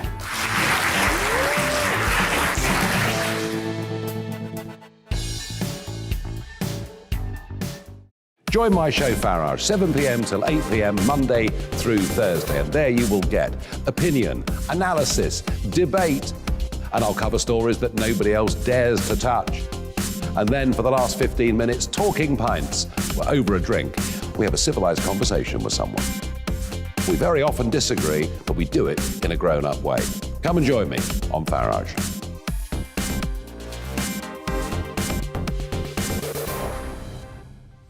I'm Colin Brazier. I've reported from more than 70 countries around the world, covered wars from Afghanistan to Iraq, from Lebanon to the Balkans. I'm trying to bring that experience, that feel for events, to the studio. And something else. I'm ready to give an opinion. Today's stories with a spark. Brazier from 8 p.m. weekdays on GB News.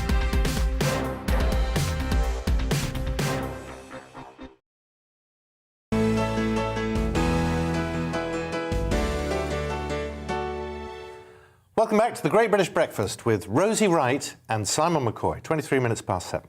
Now, as you've been hearing, the UK is bracing itself for Storm Barra. The storm's already made landfall in Northern Ireland, which is set to be battered by wind and rain. The second named storm of the season comes less than a fortnight after Storm Arwen caused significant damage in Scotland and the northeast of England. Our weather expert, director at weathertrending.com, John Hammond, friend of the programme, friend of mine. There he is, joins us now. So is this going to be the same, worse, slightly less worrying than the previous storm?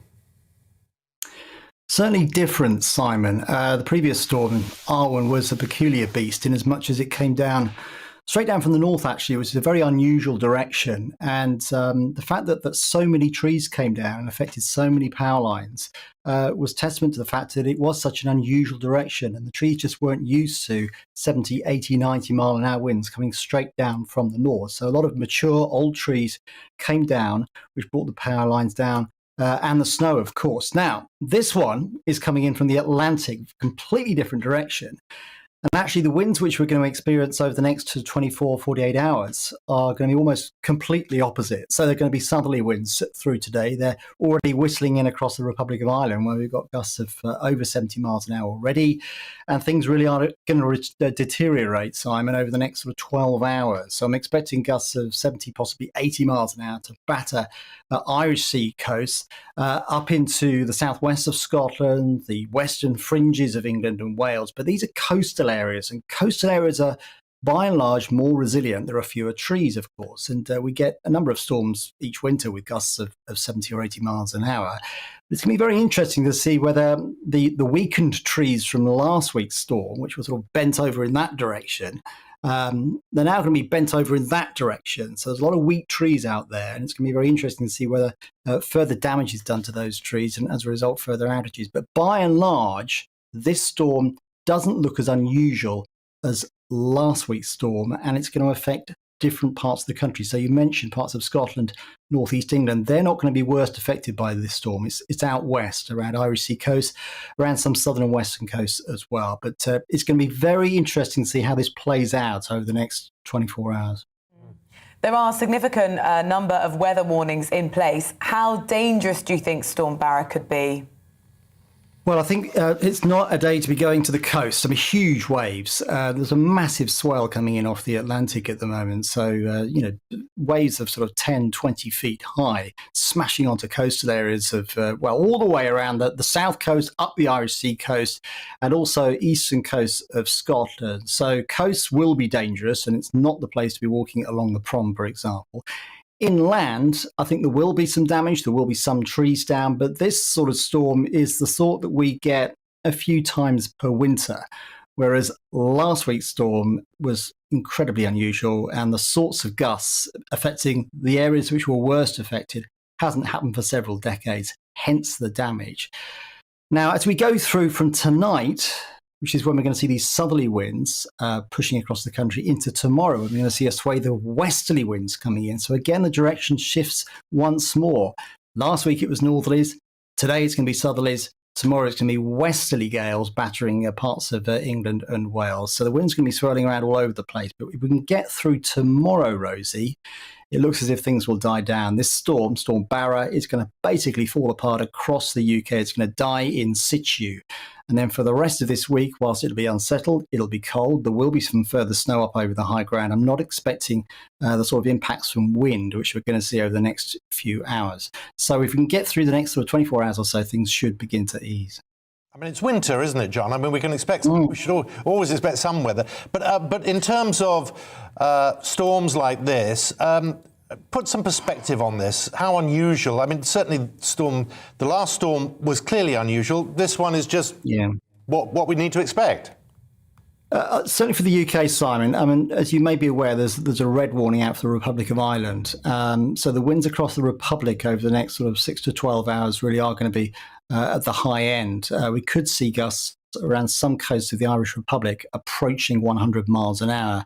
Now, you don't get many of those storms to the pound, and there will be more impacts, I fancy, across the Republic of Ireland compared to the UK.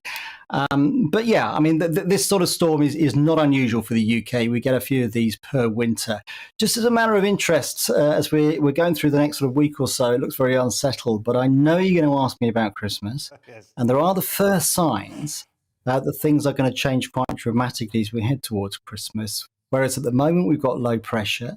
As we head towards the Christmas period after mid-month, looks like high pressure is going to settle in. It's going to turn much crisper, much drier, much colder. So just the first hints that we could be in for quite just the first hints that we could be in for a cold Christmas. White stuff, it may be frost rather than snow, but a crunchy Christmas is on the cards, Simon. A crunchy Christmas? That doesn't sound great. No, but I don't know. It'll be all crunchy right. Christmas, lovely. It'll be all right. John, well, thank you. When will we know?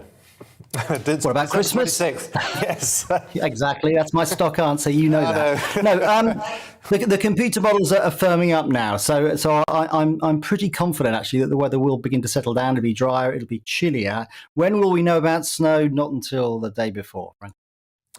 Well, you can get your stockings out soon. Already got them out. Yeah, no, yes, I was talking more Christmassy. John, always good to see you. Thank you very much. And across the day here, we've got reporters, our local reporters, just being able to give us an update on how power companies, people, communities are preparing for the storm, and we'll see how they're faring as the day goes on. You're watching the Great British Breakfast. Now, Prince Harry says job resignations spurred by the pandemic aren't all bad, as those who prioritise their mental health should be celebrated. The comments come as US economists dubbed the recent wave of people leaving their jobs the Great Resignation. The Duke of Sussex has described the phenomena of the beginning of a mental health awakening. Interviewed as the Chief Impact Officer of mental health app Better Up, Prince Harry said many people across the globe would have been stuck in jobs that didn't bring them joy, with quitting a sign that self-awareness comes the need for change. You can always go to California. Now, you're watching the Great British Breakfast. The Northern Irish Assembly voted down plans to impose a ban on hunting wild animals with dogs yesterday. The private members' bill was rejected by 45 votes to 38. The bill was introduced by Alliance Party politician John Blair, who insisted fox and stag hunting should have no place in a civilised society. The practice is banned elsewhere across the UK, but remains legal in Northern Ireland. Now, US satellite images have shown Russian forces gathering in high numbers along the Ukraine border, and that's fueled fears that a potential invasion is imminent. US intelligence suggests tens of thousands of Russian soldiers, around half of those needed to stage an invasion, are already there. The United States has coordinated with European allies to create a package of financial sanctions that would impose significant and severe economic harm on the Russian economy should Russian President Vladimir Putin proceed with an invasion of Ukraine.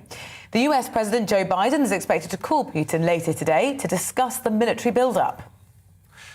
While unvaccinated Australians can't enter hospitality venues in New South Wales, they will soon be able to match with one another on a new dating app designed explicitly for them. Pure Match, not to be confused with the Christian dating app of the same name, allows these Bliss romantics to bond over their shared interests. Hopeful love bugs start off by filling out a form to indicate their likes and interests, with the option to highlight conspiracy theories and the New World Order as passions.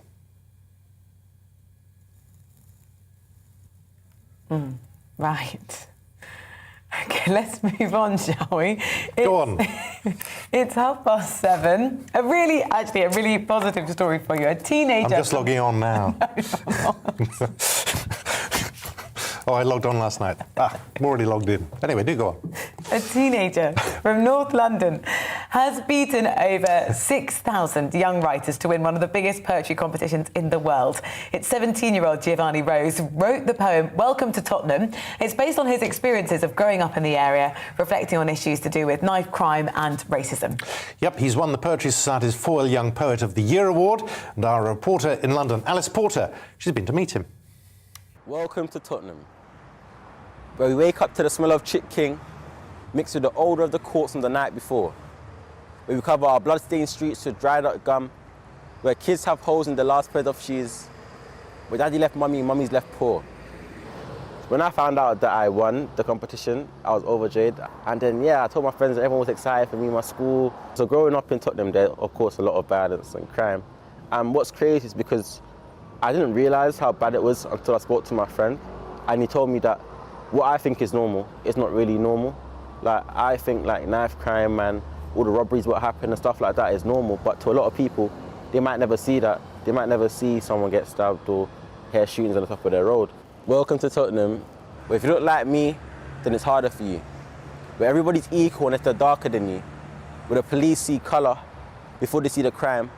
Where kids get stopped and searched and aren't allowed to ask why. Your poem also alludes to incidents with the police in terms of racism. Just tell me about any experiences that you had growing up in Tottenham. I like acting.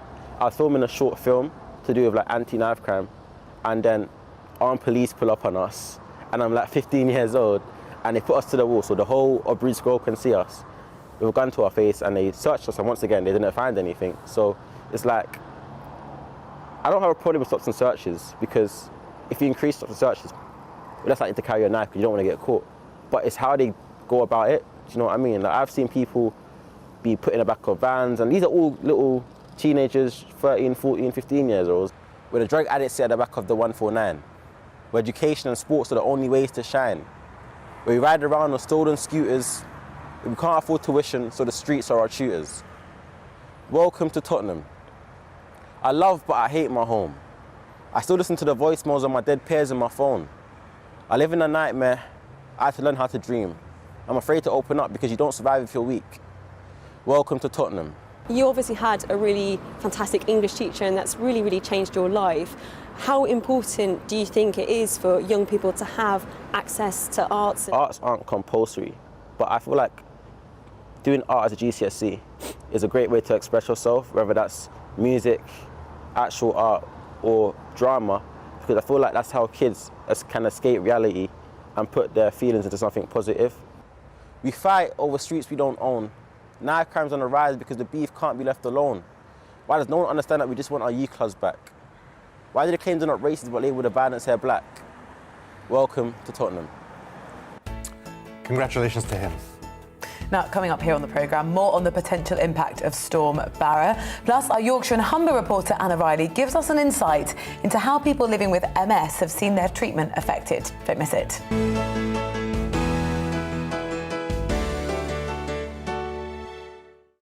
You're watching GB News live across the UK and the world on our digital stream. GB News is Britain's news channel. We are the UK's home of discussion and debate from all perspectives. We are here for you. Don't forget to join our YouTube community by clicking on that subscribe button. And if you want the GB News app, you can click and catch up on programmes anytime. We love to hear from you, so email us. gbviews@gbnews.uk. Thanks for being part of the GB News family. My name is Andrew Doyle. Join me every Sunday evening at 7 p.m. for Free Speech Nation. This is a show where we address current affairs and news stories of the week with the help of two wonderful comedian panellists. I brought in comics because I want to give it a lighter edge, and also they work for less. See you there.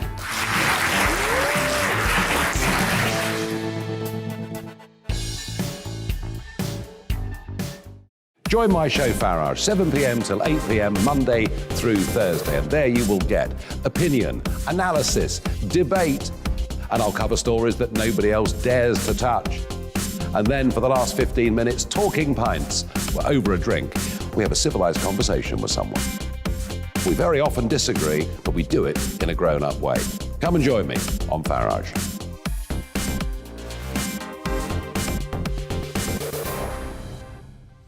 I'm Colin Brazier. I've reported from more than 70 countries around the world, covered wars from Afghanistan to Iraq, from Lebanon to the Balkans. I'm trying to bring that experience, that feel for events, to the studio. And something else. I'm ready to give an opinion. Today's stories with a spark. Brazier from 8 p.m. weekdays on GB News.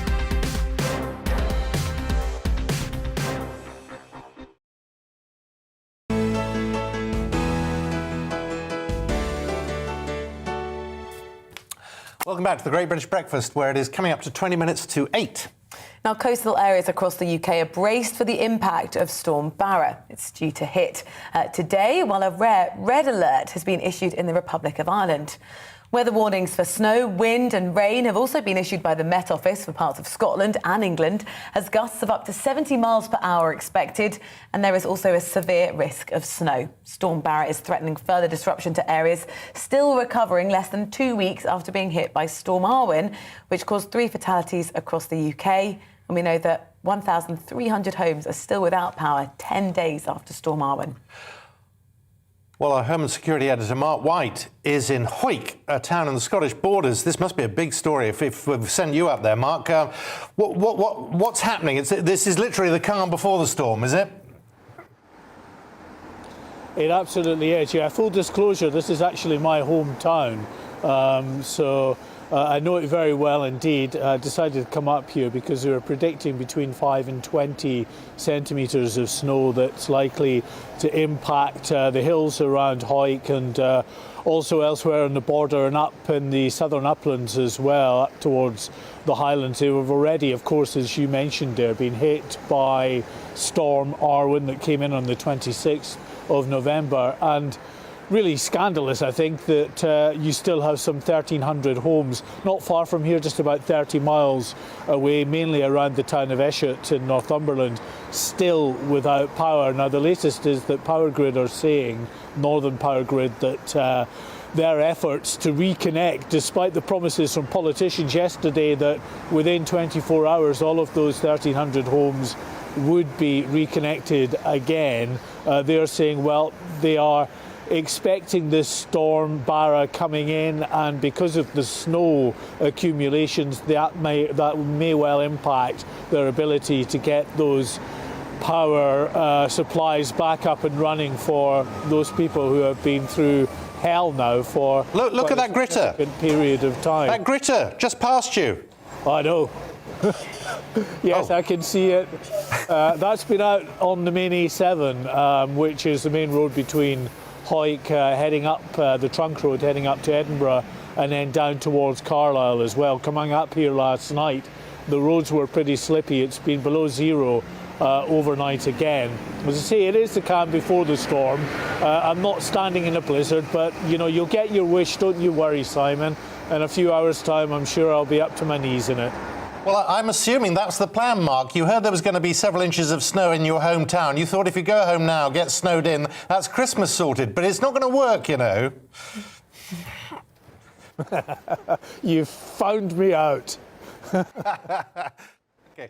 Well, I mean, what is the prediction and how long are they expecting there to be disruption? Well, the good news is that it's a fast-moving weather event, so there will be a very significant dump of snow, but it will then move off. It is coming from the sort of usual direction that these storms come in off the Atlantic. It's been described by the Met Office as a rapidly intensifying low system. It's just hitting the west coast of Ireland at the moment, and already there's some flooding reported in and around Cork, and those winds are pretty intense. obviously at that outer edge of the storm. And as it comes in, it's going to move in and up the country, affecting pretty much all of the country. But in terms of the snow accumulations, they will be really from the north of England, Yorkshire, upwards, right up into the southern uplands of Scotland, where, as I say, we can expect some fairly significant accumulations. Now, the real concern that the authorities have is that with potentially 20 centimetres or so of snow falling on higher ground with the winds, we are likely to get some very significant drifting. And of course, anybody that's grown up in rural areas know that even though the actual accumulation of snow just dead falling on the ground might not be that significant, when it whips up in the wind, it can cause some very significant problems. And there is the possibility, as always, of course, of road closures. I think we can definitely expect that, but also some of those higher lying rural villages and towns may end up being cut off for a while. It sounds like you're wrapped up warm and people in Hawick are largely bracing themselves and pretty prepared. Yeah, I'm just going home to my house for a little cup of tea and a cup of coffee with Joe the cameraman, and we'll just pop out from time to time, and as it starts snowing, as I say, I'll do my bit, I'll sacrifice, and I'll be more than happy to take the full brunt of Storm Barra as it comes in. And you're getting paid for this, are you? Of course.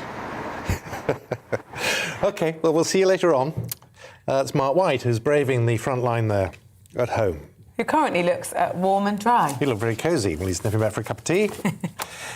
It's 7:45 here on the Great British Breakfast. Let's give you an overview of what else is happening today. Well, a Whitehall whistleblower has accused the Home Office of costing lives because of its chaotic and dysfunctional response to the Kabul evacuation. Raphael Marshall told the Foreign Affairs Select Committee that while up to 150,000 at-risk Afghans with links to Britain applied to be evacuated, fewer than 5% actually received any assistance, with thousands left behind to face the Taliban takeover. The Health Secretary Sajid Javid says new cases of Omicron are being found without any links to international travel, suggesting the variant is now being transmitted within the community. Mr. Javid told Parliament there were now at least 336 cases of the Omicron variant in the UK. That's 90 cases more than Sunday. Well, to combat the spread, all arrivals into the UK from this morning now have to take a PCR or lateral flow test within 48 hours of travelling. The two police officers who took photos of the murdered bodies of the sisters of Bieber Henry and Nicole Smallman, well, those officers have been jailed. Police constables Dennis Jaffer and Jamie Lewis took photos of the sisters and then shared them in WhatsApp groups, editing the images to make one sister wear the face of one of the constables and calling the two sisters dead birds. They've each been jailed for 33 months. You're watching the Great British Breakfast. The US has announced a diplomatic boycott of the Beijing Winter Olympics, citing human rights concerns. White House Press Secretary said that the US simply can't send officials to treat these games as business as usual in the face of the PRC's egregious human rights abuses and atrocities in Xinjiang. China's previously said it would take resolute countermeasures in the event of a boycott.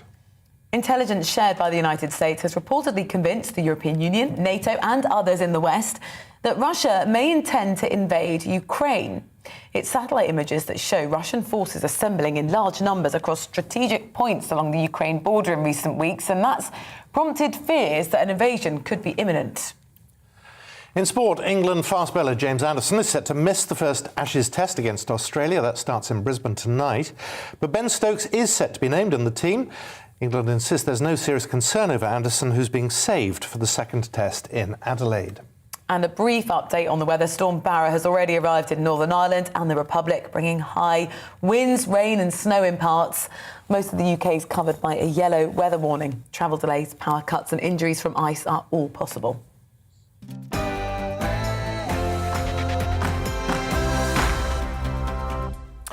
Now, London Art Week continues this week until the 10th of December, showcasing both live and in-person exhibitions, lectures and events in art. More specifically, it's a major showcase of the best that the art market has to offer, involving leading commercial galleries and auction houses, as opposed to the public galleries we're all familiar with.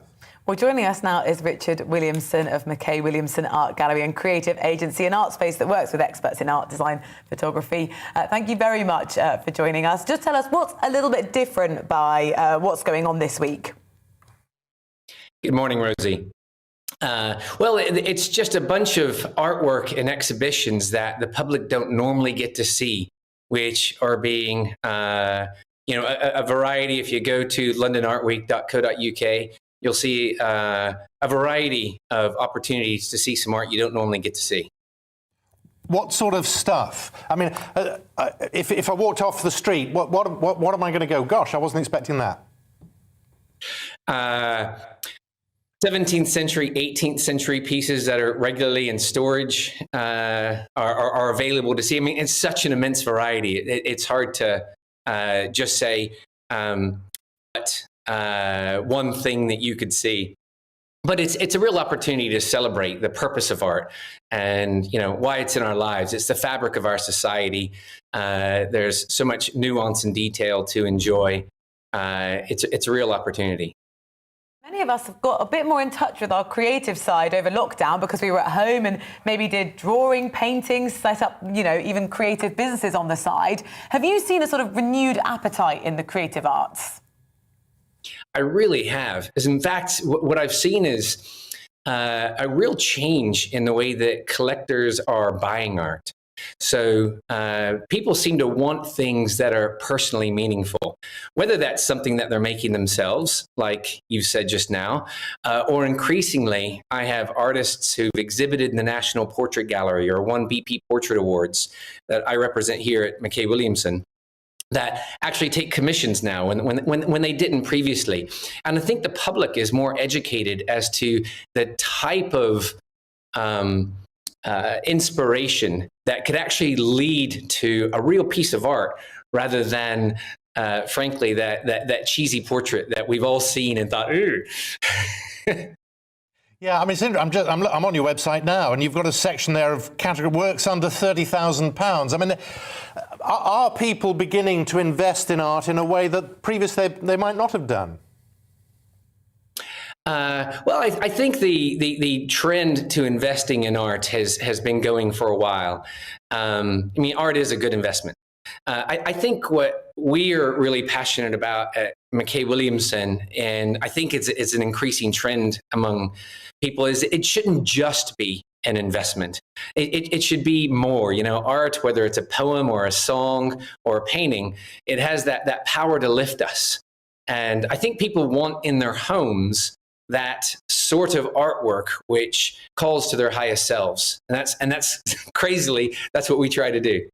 Well, and what that means is people are doing it for themselves. There's a lot of still snobbery about art, isn't there? But if you like something, don't feel bad about it. I completely agree with you. It's fascinating that we all acknowledge that art is in the eye of the beholder. And yet, in some cases, we feel that we're not entitled to share our interpretation. I actually teach a course on, how to appraise art without any art history lessons, because we can trust ourselves. Sometimes we just need a little bit of vocabulary, not much, just to give ourselves that confidence. Well, let's take that picture. Over your left shoulder, there's that portrait of a woman there. I mean, how would you just describe that? If I walked into the gallery and you said, what's different about this? What would you say? Well, the thing is, this is, I put that there on purpose. I was hoping you'd ask, Simon. It's my daughter.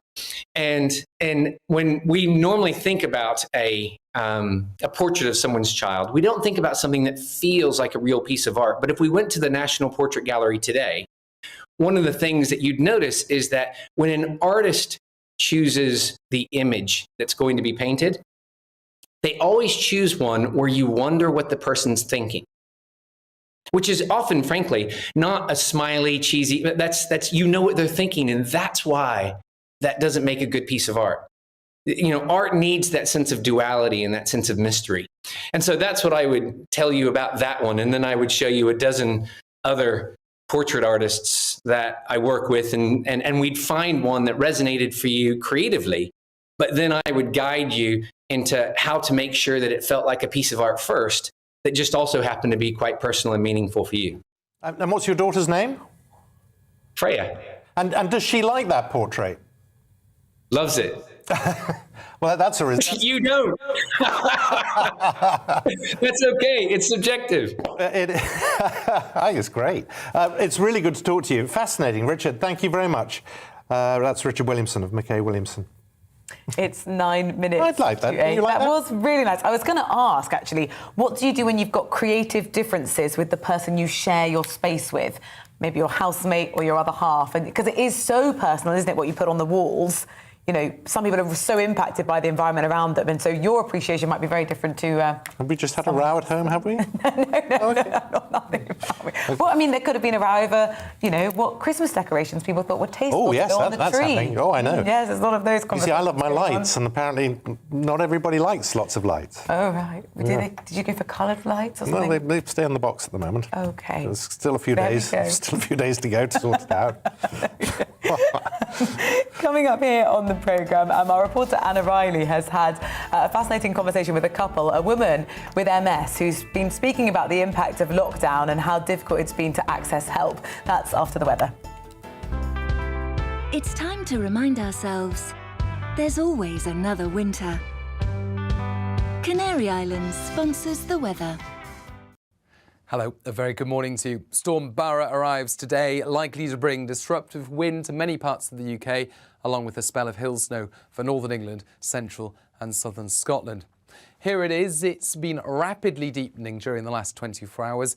It initially hits Ireland. Met Éireann were the ones that named the storm because of the potential high impacts across Republic of Ireland, and that wet and windy weather soon sweeps into western parts of the UK as we begin the day. Colder but brighter ahead of the storm in the central and eastern parts of the country, but the wet and windy weather in the west could prove disruptive. Some heavy rain for Northern Ireland, and those winds really picking up through the morning. 70 to 80 mile per hour wind gusts around exposed coasts of western and southern UK, 60 mile per hour wind gusts inland. Of course, with the wind and the rain, it's going to feel unpleasant out there with the cold air hanging on in central and eastern parts of the UK. We're likely to see a spell of disruptive snowfall, primarily the snow building up above 200 metres across northern England, central and southern Scotland. But blizzards are likely over some of the higher routes of the north, and drifting of snow as well, with as much as 20 centimetres building up over some of the higher hills. By the end of the night, the worst of the wet weather moves out of the way, followed by showers, and really Wednesday stays unsettled. Storm Barra will remain centred over the UK. It will be filling, so it's not going to be quite as windy, but there will be frequent areas of rain and showers rotating around that low, and the strongest winds by this stage affecting southwestern shores. So South Wales, southwest England, likely to see wind gusts of 65 miles per hour, and those showers rattling through constantly through the day. Also, quite a number of showers and a keen breeze in the northeast. The best of any sheltered spots around central and southeastern parts of the UK. But by Thursday, the showers restricted to eastern areas whilst it dries up and brightens up further west. Friday sees further rain and showers. Canary Islands sponsors the weather.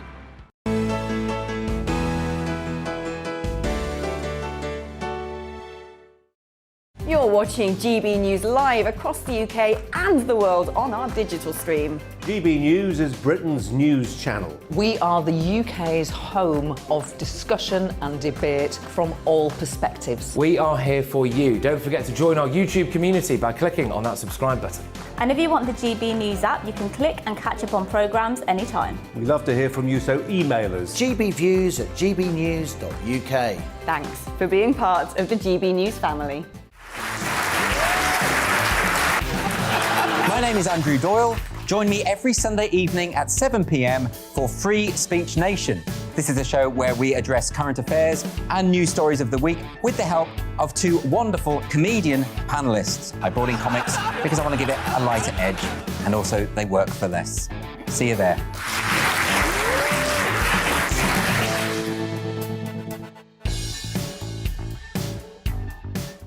Join my show Farage, 7 p.m. till 8 p.m. Monday through Thursday, and there you will get opinion, analysis, debate, and I'll cover stories that nobody else dares to touch.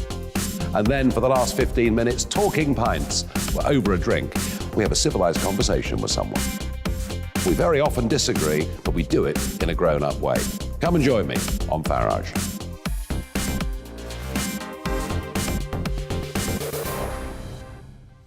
I'm Colin Brazier. I've reported from more than 70 countries around the world, covered wars from Afghanistan to Iraq, from Lebanon to the Balkans. I'm trying to bring that experience, that feel for events, to the studio. And something else. I'm ready to give an opinion. Today's stories with a spark. Brazier from 8 p.m. weekdays on GB News.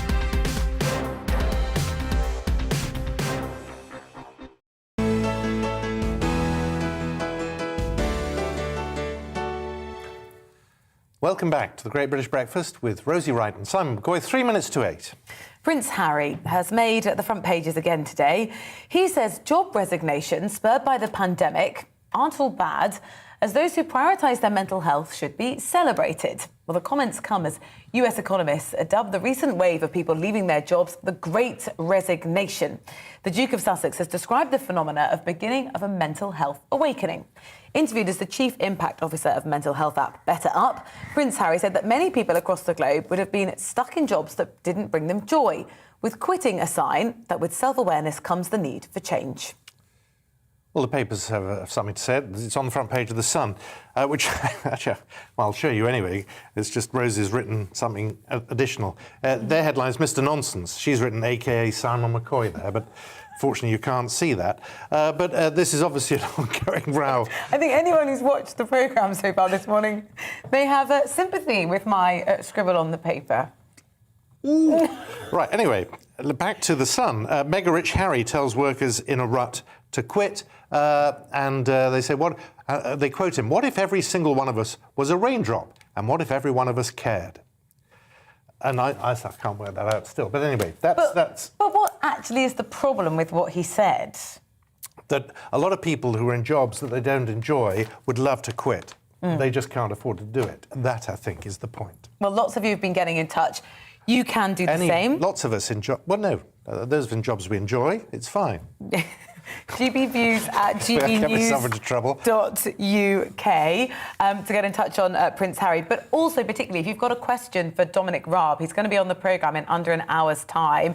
He has also made the front pages of the papers because there's been a whistleblower in the office talking about what happened when the UK government tried quite quickly to evacuate people from Kabul. And that's the point. Afghans, it says, left to die due to UK red tape chaos. That's according to the whistleblower. It's horrendous claims that have been made. This whistleblower says that fewer than 5% of the people who asked for help. You'll remember there was that big story that loads of people were sending emails and they weren't even being read. Well, that really has only scratched the surface of the degree of the problems. According to this whistleblower, Dominic Raab was actually very concerned with the format of which the emails were replied to, rather than actually, clearly thinking these people are in critical, desperate, dire need. So questions for Dominic Raab, get them in as well. GBviews at gbnews.uk. Yeah, he's scheduled to be on the programme at sort of 10 to 9. Yeah. And if he's just been watching us, he may not be, but we'll keep our fingers crossed and put your questions to him on the Great British Breakfast, which is what you're watching right now. We'll be back in just a moment.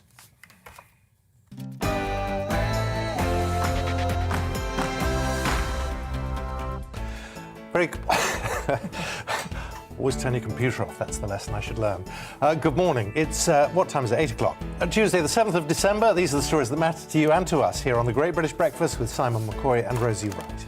The Health Secretary, Sajid Javid, has told MPs multiple regions of England are reporting cases of the new Omicron variant of coronavirus that weren't linked to international travel. So is the virus spreading within your community? We speak with health experts to find out. 2 police officers who shared WhatsApp photos of the murdered corpses of sisters Bieber Henry and Nicole Smallman have been jailed for their appalling and inexplicable conduct. But will this help restore our trust in the police? The government has pledged to provide over £780 million in funding for the drug treatment system in England, including providing rehabilitation for over 300,000 criminal drug users. We'll look into whether this will solve or perpetuate the problem of drug crime across England. As Storm Barra approaches, our regional reporters look at whether enough has been done to prepare for it amidst continued power cuts for those who suffered through Storm Arwen last month. And also our London reporter meets the Poetry Society's 4 Young Poet of the Year. To hear more about his poem, we've got a rendition for you. Welcome to Tottenham. All that to come right here on the Great British Breakfast.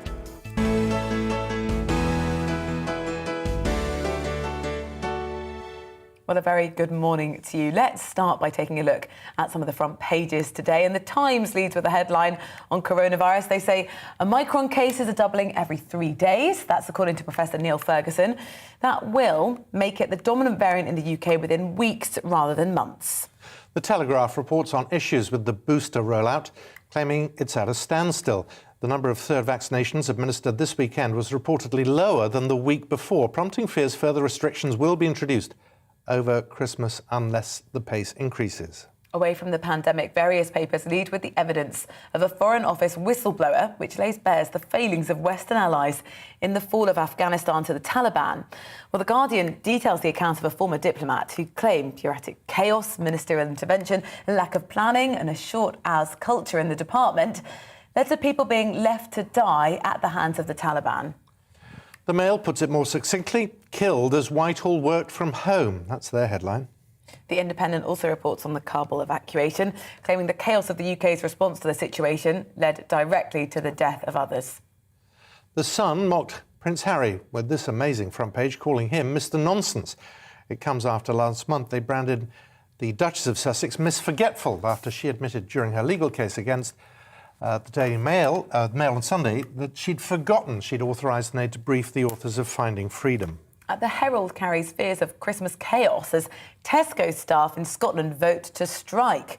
Well, the union Unite warn of empty shelves and disrupted online orders as a result of a dispute over a 4% pay rise, which they called derisory, and below the inflation rate of 6%. Staff belonging to the union plan to walk out on the 20th of this month and won't return, they say, until after Christmas. Now, children living in the north of England face worse outcomes in health and education post-pandemic than any other region in the country.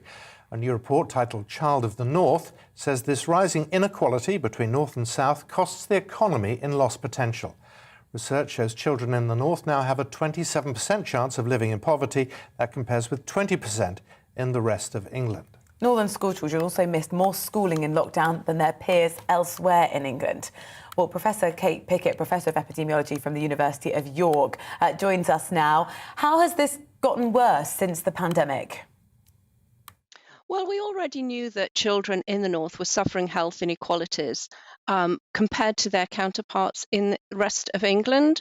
But because they had more risk factors for poor outcomes prior to the pandemic, and because they actually experienced longer lockdowns than children in much of the rest of the country, those poor outcomes have been exacerbated. So some of it's due to poverty and family livelihoods being lost, some of it is due to loss of schooling, some of it is due to mental health problems. But COVID-19 has exacerbated the north-south divide that we were already experiencing for our children in the north.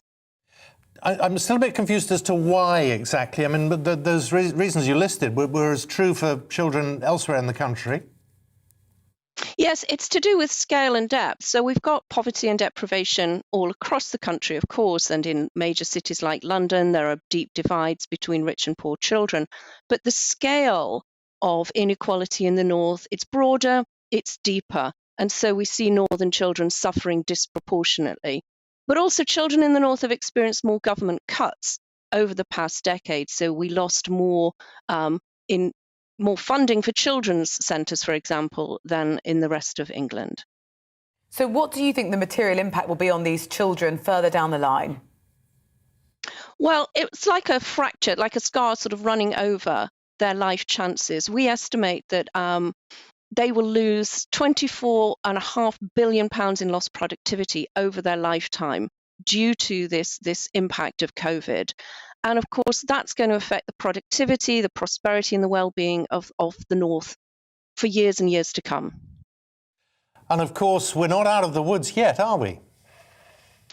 No, we're not. No, we're certainly not out of this pandemic yet. So what do you suggest can be done now to try and ameliorate this in some way? Well, we know that levelling up is a priority for the government. And I think what we're saying in our report is levelling up needs to have children and families at its heart. You know, it's not just about building bridges or new infrastructure or creating jobs for adults now. Children and families must be at the heart of levelling up. They must be at the heart of recovery plans. And that's the only way to break this intergenerational cycle of inequality. Do you see that happening? I'm hopeful. We saw some indications in the budget in the autumn that there would be more money for families, but the scale of what is needed that's where we need to sort of see the stepping up of commitment and a real drive to spend and invest where the need is greatest, where there is the most deprivation, where there is the most impact of COVID. Well, Professor Kate Pickett, thank you very much for joining us this morning live there from York. Thank you. Thank you. Now it's 8:07. The Health Secretary, Sajid Javid, has told MPs there's community transmission of Omicron across multiple regions of England after cases were discovered with no known links to international travel. There are now at least 336 cases of the new variant of coronavirus in the UK. And the UK Health Security Agency says cases of the new strain are potentially doubling every 3 days, although no one yet has been admitted to hospital. Also, anyone travelling to the UK from this morning, whether vaccinated or unvaccinated, must show proof of a negative PCR or lateral flow test taken within 48 hours before travelling. Well, Chris Smith is a consultant virologist, presenter of the Naked Scientist podcast, and joins us now. Chris, a very good morning to you. Morning. It's here. It's spreading under its own wings, and yet we're now putting these impositions on people travelling. It's too little too late, isn't it? Well, I think probably the bigger picture is that, yes, it is here. Yes, it is travelling through the community. And that means that we can't actually stop it. But what we can do is to buy a bit of time. And really stopping more incursions from overseas, if they're going to come in, might help to slow things down a bit. But yes, really, this is a bit of slamming the door after the horse has bolted. It's buying time for what? How long do we need before we can ascertain how serious this new strain might be and what measures might be needed? There are a couple of really important things we need to establish. One, we'll learn from what we call epidemiology by just watching what's happening in other countries and watching what happens in this country when people catch this infection of different ages and how their disease evolves. In other words, whether they get severely unwell or whether it just they recover uneventfully. Now, the data we've got from South Africa so far is really very encouraging, because what they're telling us is that their population there are having a relatively trivial, mild course of the infection, symptoms for a few days, and then uneventful recovery. But we have to be very cautious about extrapolating from one country to another, because obviously the average age of the population in Southern Africa is quite different to our own. The demography, the way in which people live, and critically, the vaccination rates in South Africa are quite different than the rates that we have here in the UK. So all those factors play a part. So there's observational work to be done, but behind the scenes, there's good old-fashioned wet chemistry. And what scientists will be doing, I guarantee, in many countries, will be growing samples of this new variant of the virus in a test tube, and they'll take antibodies from the bloodstreams of people who've either had other forms of the coronavirus in the past or been vaccinated, and they'll do this for people of different ages and different times downstream of their vaccines, and they'll ask the very simple question: do the antibodies in the blood of these people stop this virus from growing? And if so, what level of antibody stops this virus from growing? And then they'll say, well, now we know the level that the antibody has to be to stop the virus growing. How does that compare with the average person in the population? And if the answer is that most people in the population already have enough antibody, or at least do after they've been double jabbed and boosted, then we know that we're going to be looking forward to a very nice Christmas. If the answer is no, then we'll perhaps have to come up with a plan B. Well, we're going to know that pretty quickly without needing to be in a lab, aren't we? Because at some point, either hospital admissions increase, the number of deaths increase unexpectedly, or they don't. And at the moment, there's been no change on that. That's where the observational information I mentioned first comes in, because by watching the dynamics of an infection in a population, you can get a handle and therefore some kind of foresight into what its likely consequences will be. But at the moment, it's very hard to extract the impact of a few hundred cases when, as Chris Whitty, Chief Medical Officer, pointed out a couple of weeks ago, the lion's share of the diagnoses we're making in this country remain the Delta agent that we've been dealing with for the last 6 months or so, which is accounting for between 40 and 50,000 cases a day. We're talking orders of magnitude more cases. And if you remember back when the pandemic first started in the sort of hazy, lazy days of early 2020, probably the infection was spreading among younger people first because they're the best connected, best networked in society. So they transmit things more. They're more likely to be at work, more likely to be on public transport. It takes time before it gets its roots down right up and down through society across the age divide. And therefore we see the full impact on people of different ages in different sectors of the country. So we make observations on populations like South Africa, like our own, but in the meantime, we gain very important insights into the behaviour of the virus by doing simple biology experiments and also scrutinising the genetic code of the virus for clues as to how it might behave. Meantime, the behaviour of the virus, until we know more about that, it's impacting on our behaviour and we're being told to be cautious. How do you interpret that advice?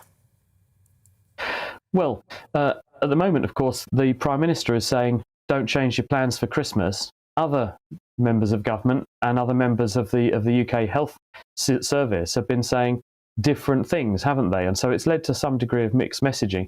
I'm not changing my Christmas at the moment for the reason that I outlined earlier, which is the lion's share of the diagnoses at the moment are the Delta variant. And we've got, at the moment, a very small number of cases of this Omicron variant. We're also looking aggressively for the Omicron variant. And if you look, you find. So we are fully expecting the case numbers to go up, but they're going up at the moment partly as a function of the fact we're looking more. So at the moment, given that really the landscape hasn't changed very much in the near term, then we should plan for business as usual. But that may change, and we may have to update those plans as we learn more about this variant. Myself, I remain pretty optimistic about the situation. I think that actually the infection, and having spoken to my colleagues in South Africa, the infection that they're reporting is very mild in their patients. And B, we've got other data, both from them and from other countries like Israel, suggesting that the impact of the vaccines is very, very good. And for that reason, I think we're in very good shape, actually, to defend ourselves well against this variant. I'm really interested to hear you say that. Have you seen the Daily Mail this morning? I haven't, actually. Okay. Tell me what's on the front page of the Daily Mail. Richard Littlejohn, in his column, he calls you Cambridge's Professor Brainstorm, and he talks about your COVID clock. But he says that the world has gone bonkers.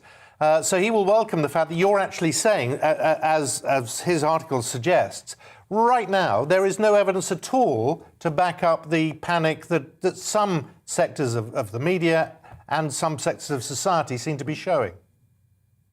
Well, I was on a television programme with a different network, I'm ashamed to say. I do occasionally dabble with the opposition, with Angelique Coetzee from South Africa, who was the GP who first identified this new variant. And she actually used the phrase, a storm in a teacup. She is quite surprised, quite frankly, by the reactions of some countries, not just doing where we started this interview, which is slamming the door after the horse has bolted and really paralysing international travel when we already know this thing is disseminated, but based on our reaction to what it does clinically. Because as far as she can tell, at the moment, the patients, and she has had some older people, she's had some younger people, they all have very mild infection. And so to her mind, and to many other scientists' minds, this is really perhaps a storm in a teacup. Myself, I think that many of the measures that have been put in place, I think the government are treading a fine line. What they've gone is for the middle course, where rather than go over the top and put in too many constraints and too many restraints, by treading a middle ground, the measures that are in place aren't making too much of an impact on our lives, but what they are doing is actually helping us to deal with Delta better. Because if we boost the vaccination programme, then we deal with Delta better. If we put in place some fairly modest restrictions, they're only going to help slow down things anyway. So I think at the moment it's a watch and wait situation. Well, Chris, it's really good to have you on this network, you and your COVID clock. We thank you for joining us this morning. Look forward to speaking to you again. My pleasure. Thanks, Chris. Thank you.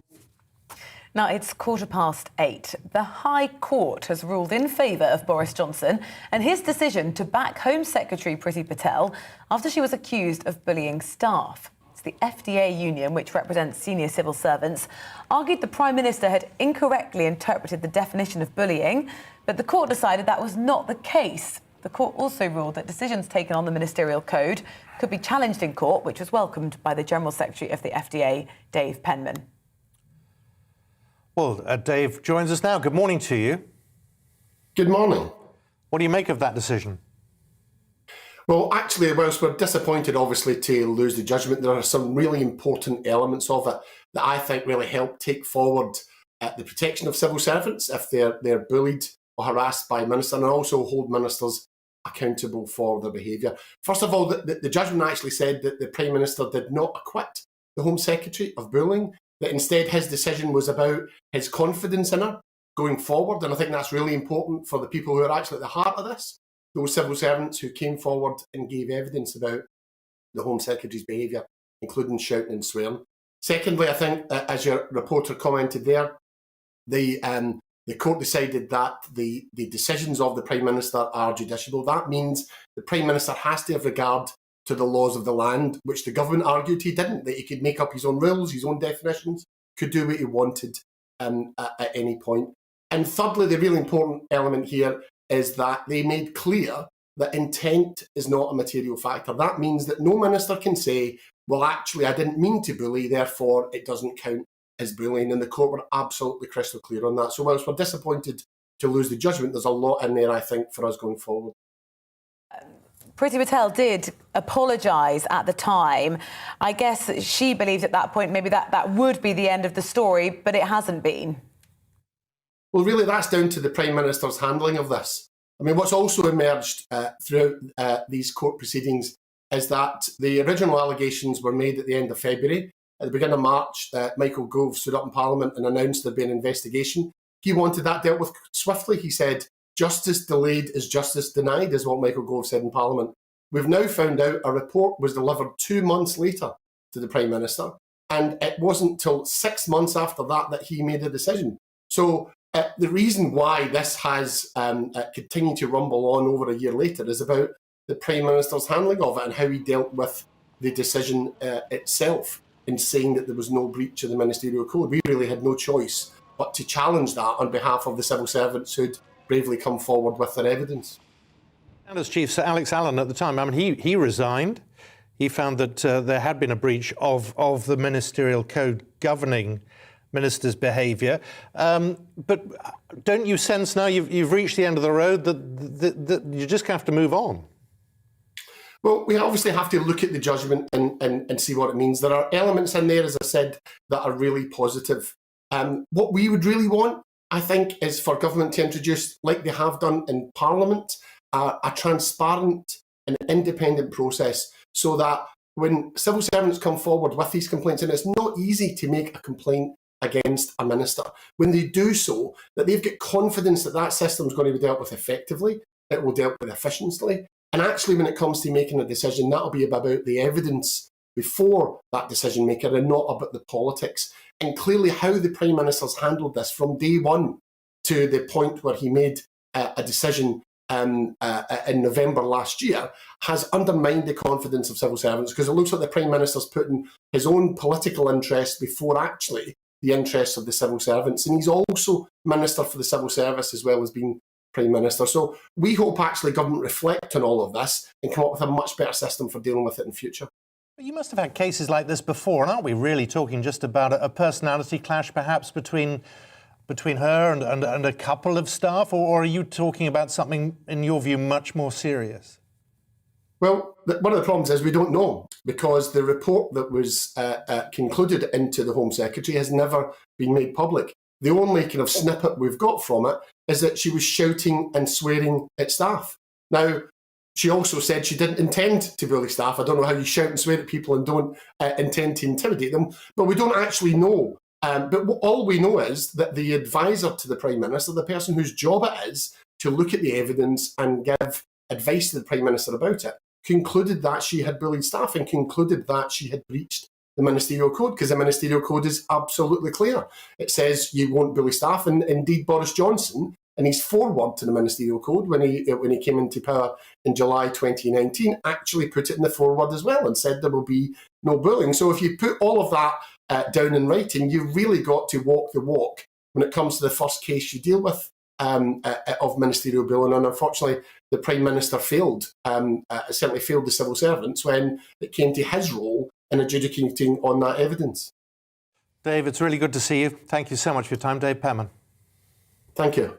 Yes. Now at 8:20. Coming up here on the programme, our Home and Security editor Mark White is in Scotland on the borders, bracing himself for Storm Barra. We'll find out how people are preparing after this. It's time to remind ourselves there's always another winter. Canary Islands sponsors the weather. Hello, a very good morning to you. Storm Barra arrives today, likely to bring disruptive wind to many parts of the UK, along with a spell of hail snow for northern England, central and southern Scotland. Here it is. It's been rapidly deepening during the last 24 hours. It initially hits Ireland. Met Éireann were the ones that named the storm because of the potential high impacts across Republic of Ireland, and that wet and windy weather soon sweeps into western parts of the UK as we begin the day. Colder but brighter ahead of the storm in the central and eastern parts of the country, but the wet and windy weather in the west could prove disruptive. Some heavy rain for Northern Ireland and those winds really picking up through the morning. 70 to 80 mile per hour wind gusts around exposed coasts of western and southern UK, 60 mile per hour wind gusts inland. Of course, with the wind and the rain, it's going to feel unpleasant out there with the cold air hanging on in central and eastern parts of the UK. We're likely to see a spell of disruptive snowfall, primarily the snow building up above 200 metres across northern England, central and southern Scotland. But blizzards are likely over some of the higher routes of the north, and drifting of snow as well, with as much as 20 centimetres building up over some of the higher hills.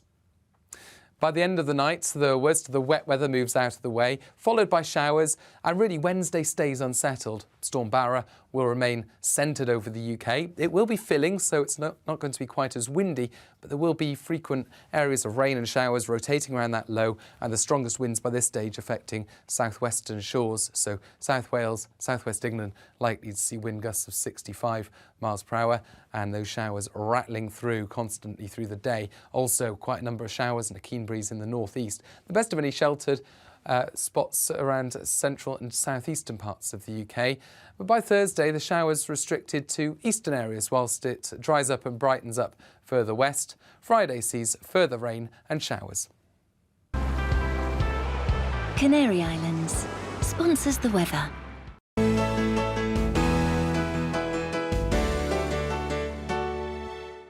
You're watching GB News live across the UK and the world on our digital stream. GB News is Britain's news channel. We are the UK's home of discussion and debate from all perspectives. We are here for you. Don't forget to join our YouTube community by clicking on that subscribe button. And if you want the GB News app, you can click and catch up on programmes anytime. We love to hear from you, so email us. gbviews@gbnews.uk. Thanks for being part of the GB News family. My name is Andrew Doyle. Join me every Sunday evening at 7 p.m. for Free Speech Nation. This is a show where we address current affairs and news stories of the week with the help of two wonderful comedian panellists. I brought in comics because I want to give it a lighter edge, and also they work for less. See you there.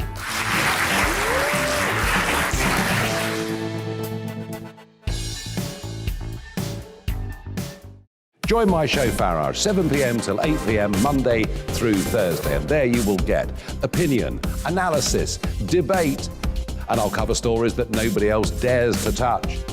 And then for the last 15 minutes, talking pints. We're over a drink. We have a civilised conversation with someone. We very often disagree, but we do it in a grown-up way. Come and join me on Farage.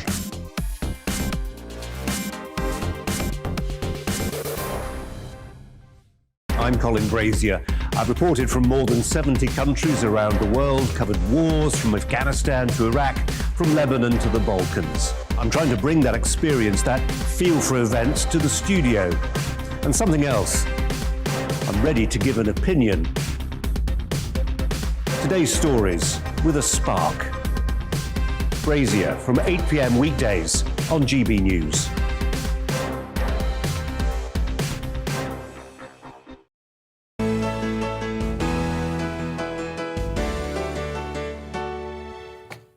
"25 minutes past 8. Welcome back to the Great British Breakfast. Now, a 10-year drug strategy announced by the government will allocate £780 million to fund drug treatment across England. It includes money for rehabilitating 300,000 problem drug users who reportedly carry out half of the amount of robberies, shop thefts and burglaries in the country. £300 million is also being put towards tackling 2,000 county line drug gangs. Chris Love is the Director of Admissions of Help Me Stop, a rehabilitation centre. So, good morning to you. What material change does this policy shift offer to addicts? I mean, is this something you think is a positive step? Very much so, yeah. We're very much encouraged by the language used in the report. Whilst the government is still regarding this as a criminal justice issue, we're encouraged by the tone, the language, and the move away from a harm reduction strategy. We absolutely understand that you cannot prescribe and punish your way out of this problem. So to talk about developing a world-class treatment and recovery system is a very encouraging move indeed. You're echoing what others have said, that actually the focus on protecting and trying to look after the people through rehabilitation actually might be a very effective strategy. What do you also make about this idea to try and break up the county lines sort of drug channels going out to rural communities? As an organisation, it's very difficult for us to have an opinion on that particular topic. As I say, addressing it as a criminal justice issue isn't going to solve the problem. We understand that a large percentage of people suffering from substance use disorder or substance misuse disorder are also suffering from mental health issues. So by taking an all-encompassing approach to resolving the problem and treating the people who are suffering from the issue is a much more effective approach. And where we're really encouraged by this report is when we get into the third chapter, where we start to talk about treatment and recovery rather than focusing on the issue as being a criminal problem. Do you get the sense that maybe for the first time for an awfully long time, there's a government that sort of gets this?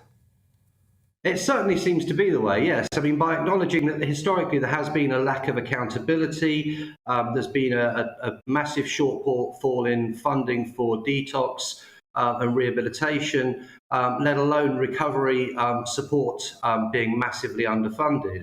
By acknowledging the previous shortcomings and acknowledging the report of Dame Carol Black and the significant findings in there, it certainly seems on face value that this is a significant move forward. To what extent does making it more difficult for people to access drugs help your job? Again, in our experience, and to draw on personal experience as a recovering addict myself, there will always be people who are supplying substances. The people who are dependent on substances will always find ways and means of sourcing substances. What we need to get down to is the root causes and conditions of the problem and provide accessible and appropriate treatment for these people so that they can again become productive members of society. That's the key issue as far as we're concerned. So what's next for you? I mean, if the money is forthcoming, how does that translate into a forward step? Well, there are many ways of accessing treatment. The historical model has been very much dependent upon residential addiction treatment by removing somebody from their community for a short period of time and providing them with support.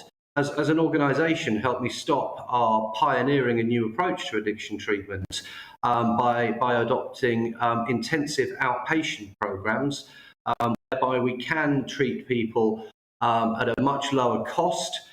We can address the issue whilst people remain in the community. And all evidence points towards that if we can support somebody whilst they are addressing the challenges that they will inevitably face in their life once they complete a stint in treatment, that the outcomes are much more favourable.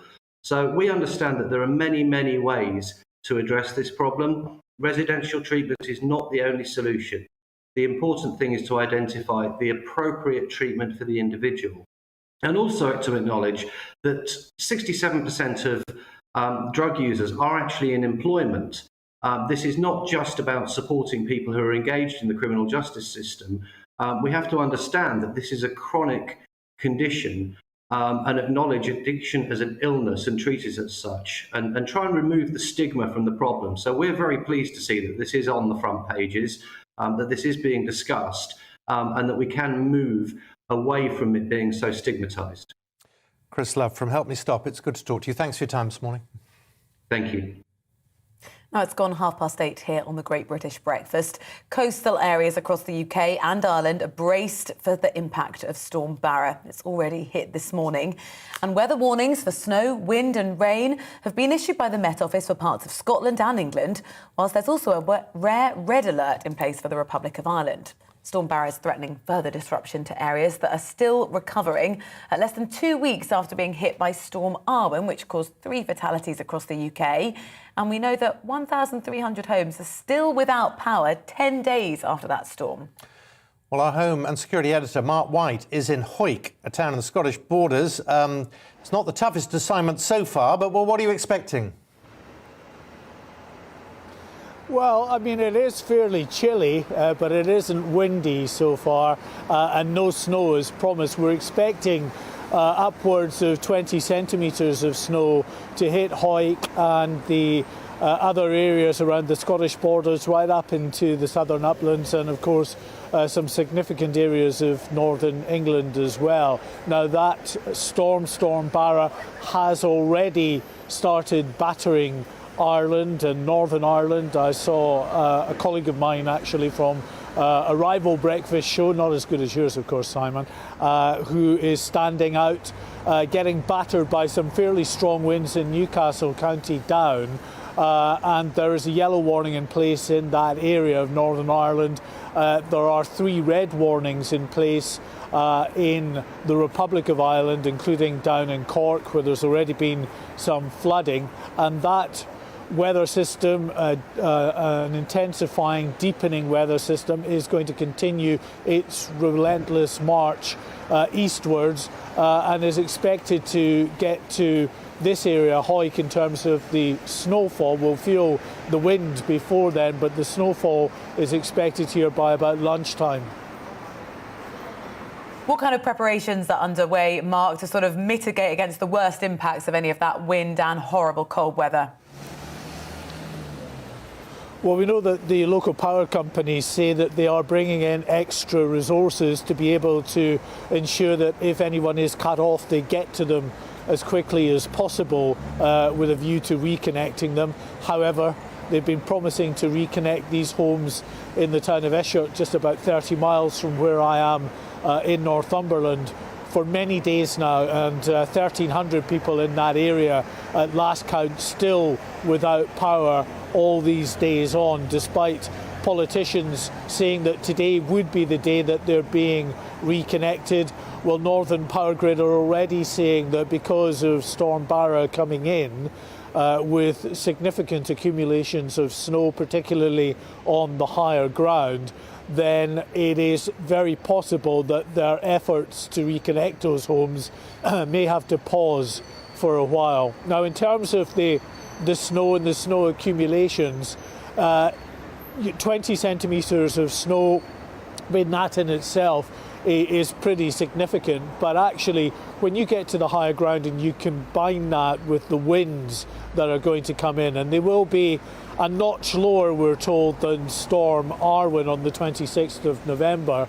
However, it will still be gusting up to about 70 miles an hour in places. You combine that with a significant dump of snow and you are looking at some very significant drifting, which will undoubtedly block roads around the borders up into the southern uplands. And of course there may be communities that are cut off for a while as well. So they are expecting it. As I say, it is very calm at the moment, chilly, but no wind in sight. There's time for you to get your beanie out at some point. I suspect we'll be back to you later on in the morning, Mark. But for now, thank you very much, Mark White there. Now, coming up here on the programme, the Deputy Prime Minister, Dominic Raab, is going to join us to discuss his government's clampdown on drugs in the UK. That's after this.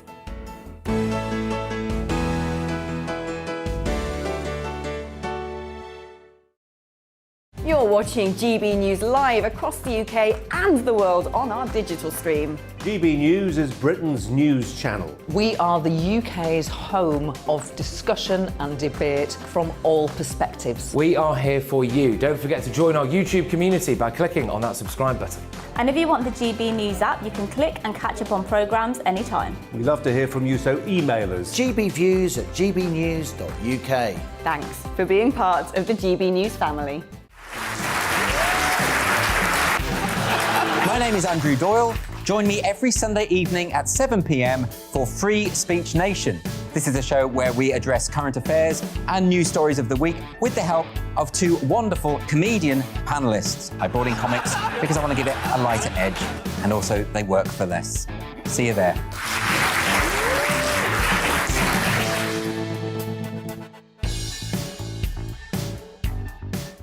Join my show Farage, 7 p.m. till 8 p.m. Monday through Thursday. And there you will get opinion, analysis, debate, and I'll cover stories that nobody else dares to touch. And then for the last 15 minutes, talking pints. We're over a drink. We have a civilized conversation with someone. We very often disagree, but we do it in a grown-up way. Come and join me on Farage.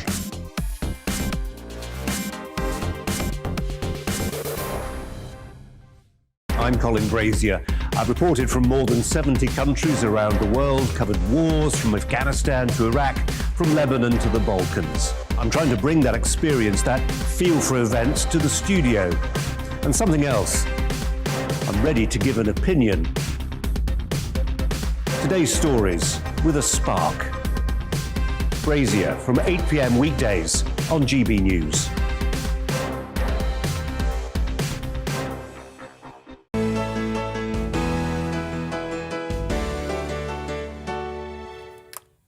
Welcome back to the programme. It's coming up to 20 minutes to 9. You're with Simon and Rosie on the Great British Breakfast. Now, the gender pay gap has seen barely any change over the past 25 years. Once increases in women's education are accounted for, that's according to the Institute for Fiscal Studies.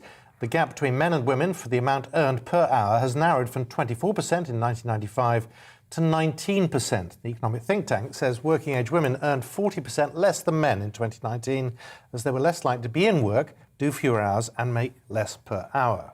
Dr. Grace Lorden, founding director of the Inclusion Initiative at the London School of Economics, joins us now. Thank you very much for your time. Do you recognise that analysis? Yes, I'm not surprised. I mean, it's been glacial progress for years. We've known it for years. I think this is probably a slightly more robust analysis than what we're used to seeing, but I'm not surprised.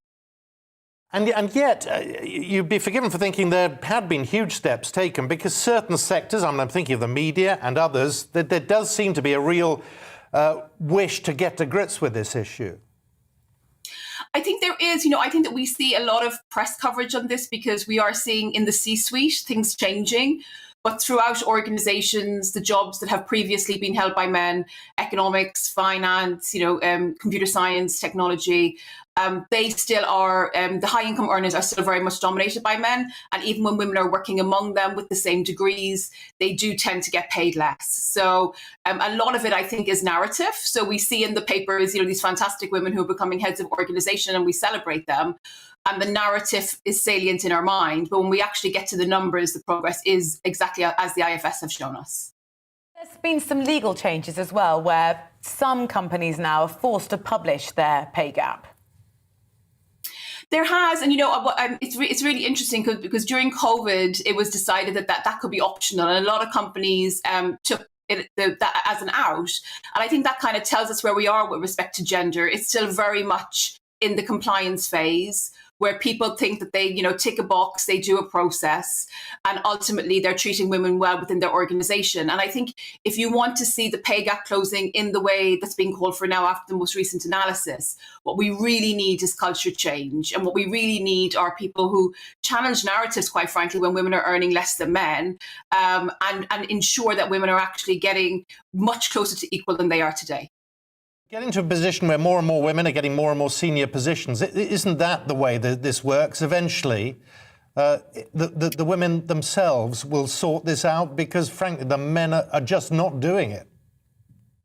It's a great question. You know, the best evidence that we actually have is from Norway, where the quotas were mandated, and that showed no trickle down even after 7 years into organizations. You know, there is a hypothesis that the type of women who might be getting ahead in organizations either adapt to be like the men who are around the table, or they are more similar to the men than you might actually think anyway, so they don't necessarily make the changes. I think that said, there are some companies, you know, within the UK, if you go within companies, so if you kind of dig deeper in the statistics, who are doing really well.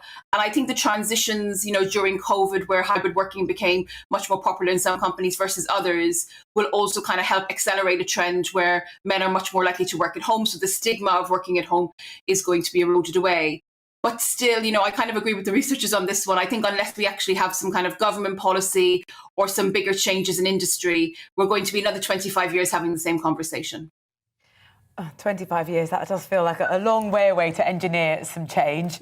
But the companies that speak out, to what extent do you think they're doing it actually to garner positive PR than it's actually motivated by a genuine desire to pay people equally? You know, I'm a behavioral scientist, so I always say you should look at actions rather than words. That there is a lot of virtue signaling going along.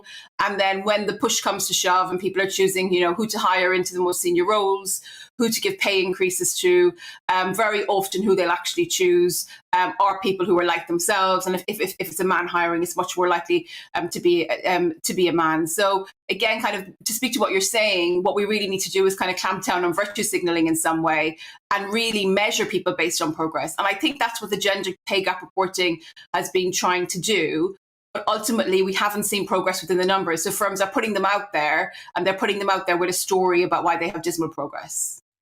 You used the phrase earlier, box ticking, and there's always a suspicion, less so perhaps with gender equality, but across the board, that we're no longer working in meritocracies, that everybody's obsessed with quotas and that box ticking. I mean, I don't think we were ever working in a meritocracy. So if you are in professional work, it's really hard to measure output. And there's really good evidence to show that people get hired, promoted, pay rises based on affinity, familiarity bias, you know, similarity bias. So the idea of the meritocracy in the past really conflates privilege. If I happen to be in the right circles and in the right networks, I'm much more likely to get ahead. I think what these compliance-based mechanisms do, like the kind of quotas, is they'll give you some progress. And why people get frustrated with them is that it doesn't give you 100% progress. And to get 100% progress, what you actually need is, you know, culture change. And for people to recognize having women in the boardroom is actually really good for business. Having women at the creative table is, you know, is good for business, etc. Well, it's really good to talk to you. Thank you very much for your time. It's Dr. Grace Lorden. Thank you. Thank you so much. Oh, now, that's nice. I like a little wave at the end of it. We should insist on that from everybody. Well, you tried to insist on a high five earlier. Yeah, well, that was from you. I'll tell you who will give us a high five. Well, England's most capped cricketer, James Anderson, has been ruled out of the opening Ashes test against Australia, which starts tonight. Chris Woakes is set to play in the bowler's place, with Ben Stokes also making the side. Australia are the current holders of the Ashes, so only need the draw to draw the series to retain the old famous urn. Here comes my high five. Former England spinner Monty Panesar joins us now. Morning, Monty. You've been left hanging. Morning, Monty. I want a high five. Oh, I think we've been beset by technical issues. Oh, Aye! There we go. Oh, it's a very delayed one. That was today. the most painful bit of television I've seen for many, many. Monty, sorry, we had a technical issue there. It's a bit like when you were bowling. It happened so fast. Now, let's talk about James Anderson, because why would you not play one of your best players? Well, I think because James Anderson, you know, he averages 75 at the Gabba. He hasn't got a great record there, and they want to save him for the Adelaide Test match, which is a pink ball test, and the ball tends to move a lot more under light. So I think they want to obviously rest him for slightly the bigger games, where Adelaide, it has to be a must-win match for England, and if they can get a draw out of the Gabba, then you know, I think England could be a good chance of winning the Ashes. Titles. Pink ball and the ball moves faster under light. What?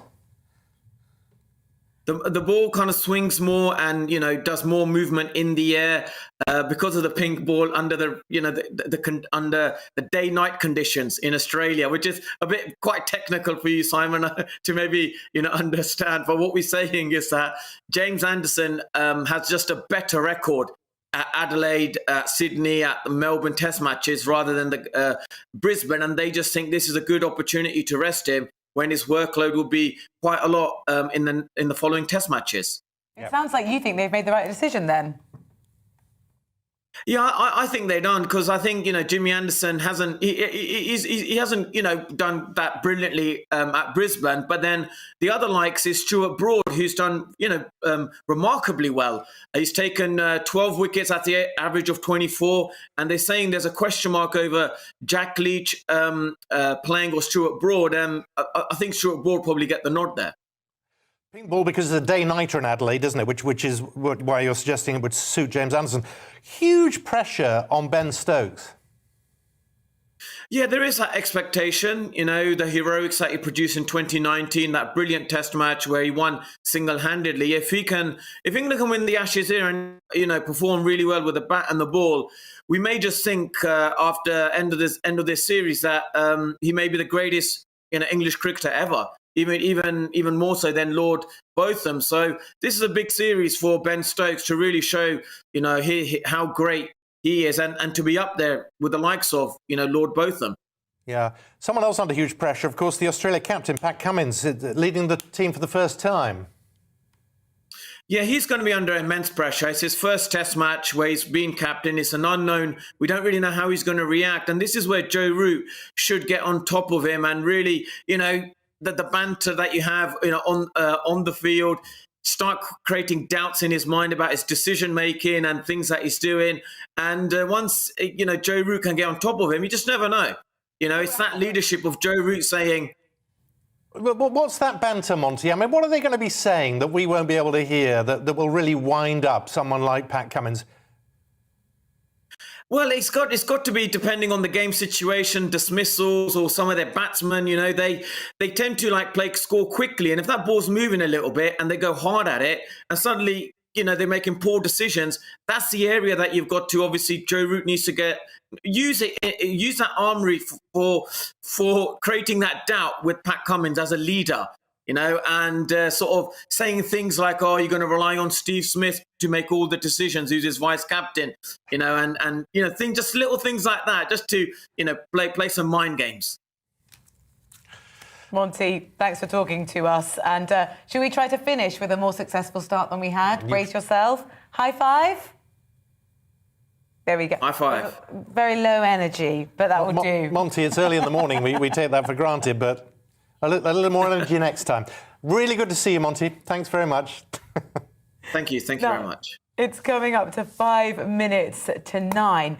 The remarkable story of the British teenager who found herself in a crocodile's jaws. Found herself in a crocodile's jaws. In Zambia. It's like popular beat combo. She found herself in the jaws of a crocodile. No, she didn't. She was attacked by a crocodile. She was. She says she feels, I think we can believe this, very, very lucky to be alive. Only 18 years old, Emily Osborne-Smith was white water rafting on the Zambezi River when she was attacked, there you go, Simon, by a crocodile.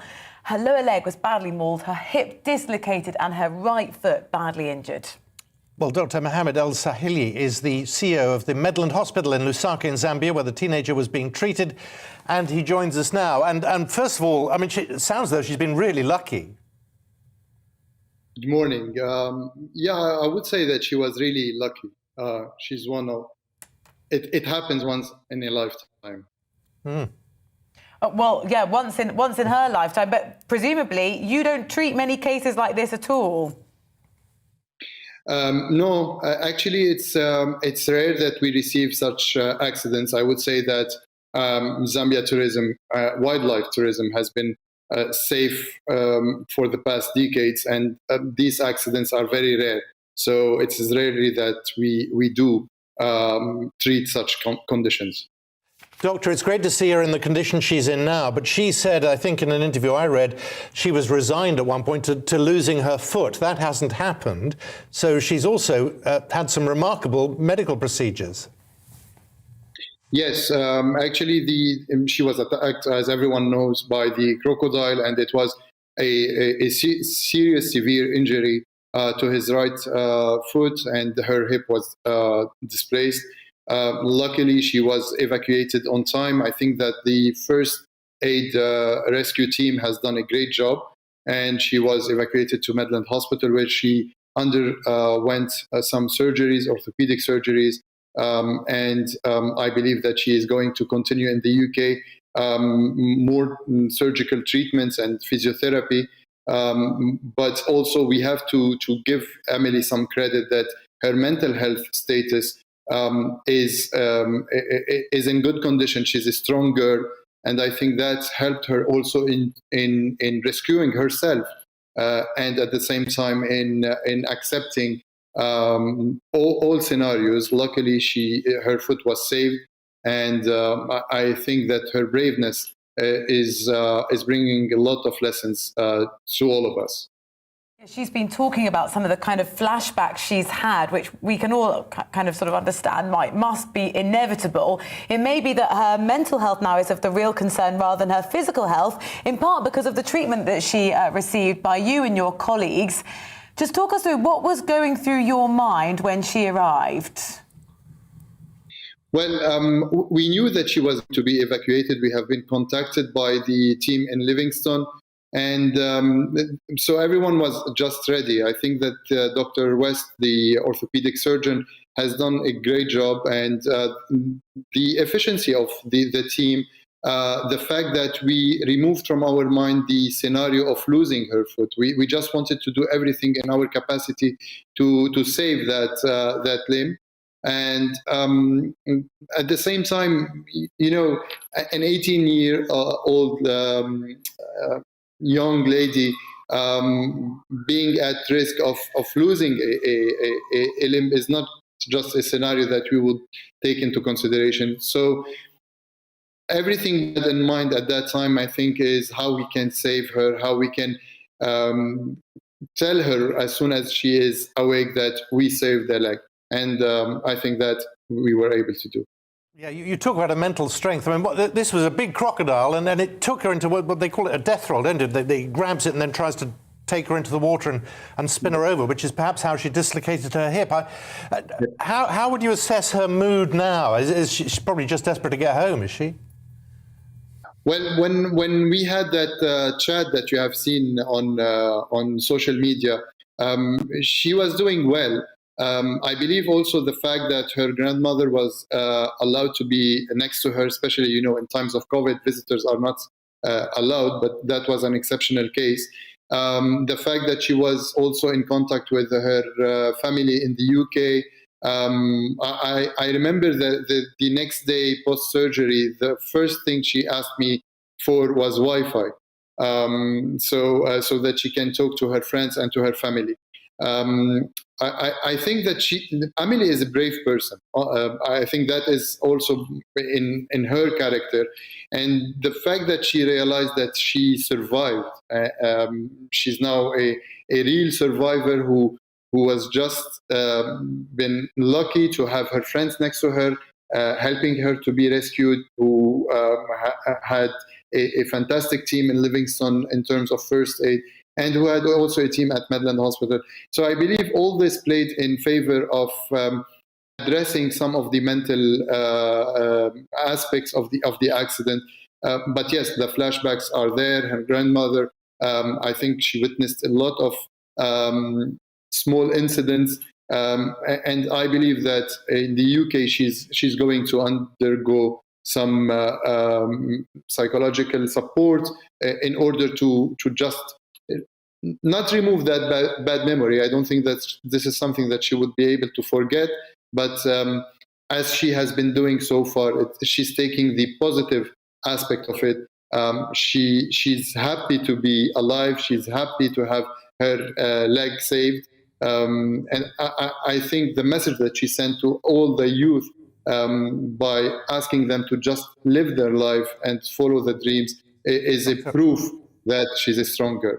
Indeed, Doctor, and I'm sure she said it many times to you, but thank you for all the work you and your colleagues have done at the Midland Hospital. That's Dr. Mohammed El Sahili. Thank you.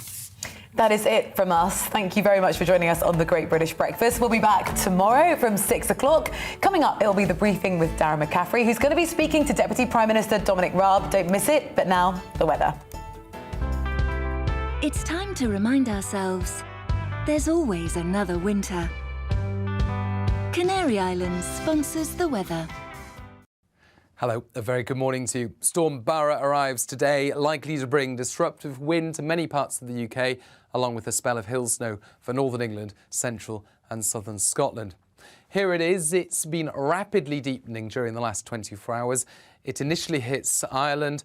Met Éireann were the ones that named the storm because of the potential high impacts across Republic of Ireland, and that wet and windy weather soon sweeps into western parts of the UK as we begin the day. Colder but brighter ahead of the storm in the central and eastern parts of the country, but the wet and windy weather in the west could prove disruptive. Some heavy rain for Northern Ireland and those winds really picking up through the morning. 70 to 80 mile per hour wind gusts around exposed coasts of western and southern UK, 60 mile per hour wind gusts inland. Of course, with the wind and the rain, it's going to feel unpleasant out there with the cold air hanging on in central and eastern parts of the UK.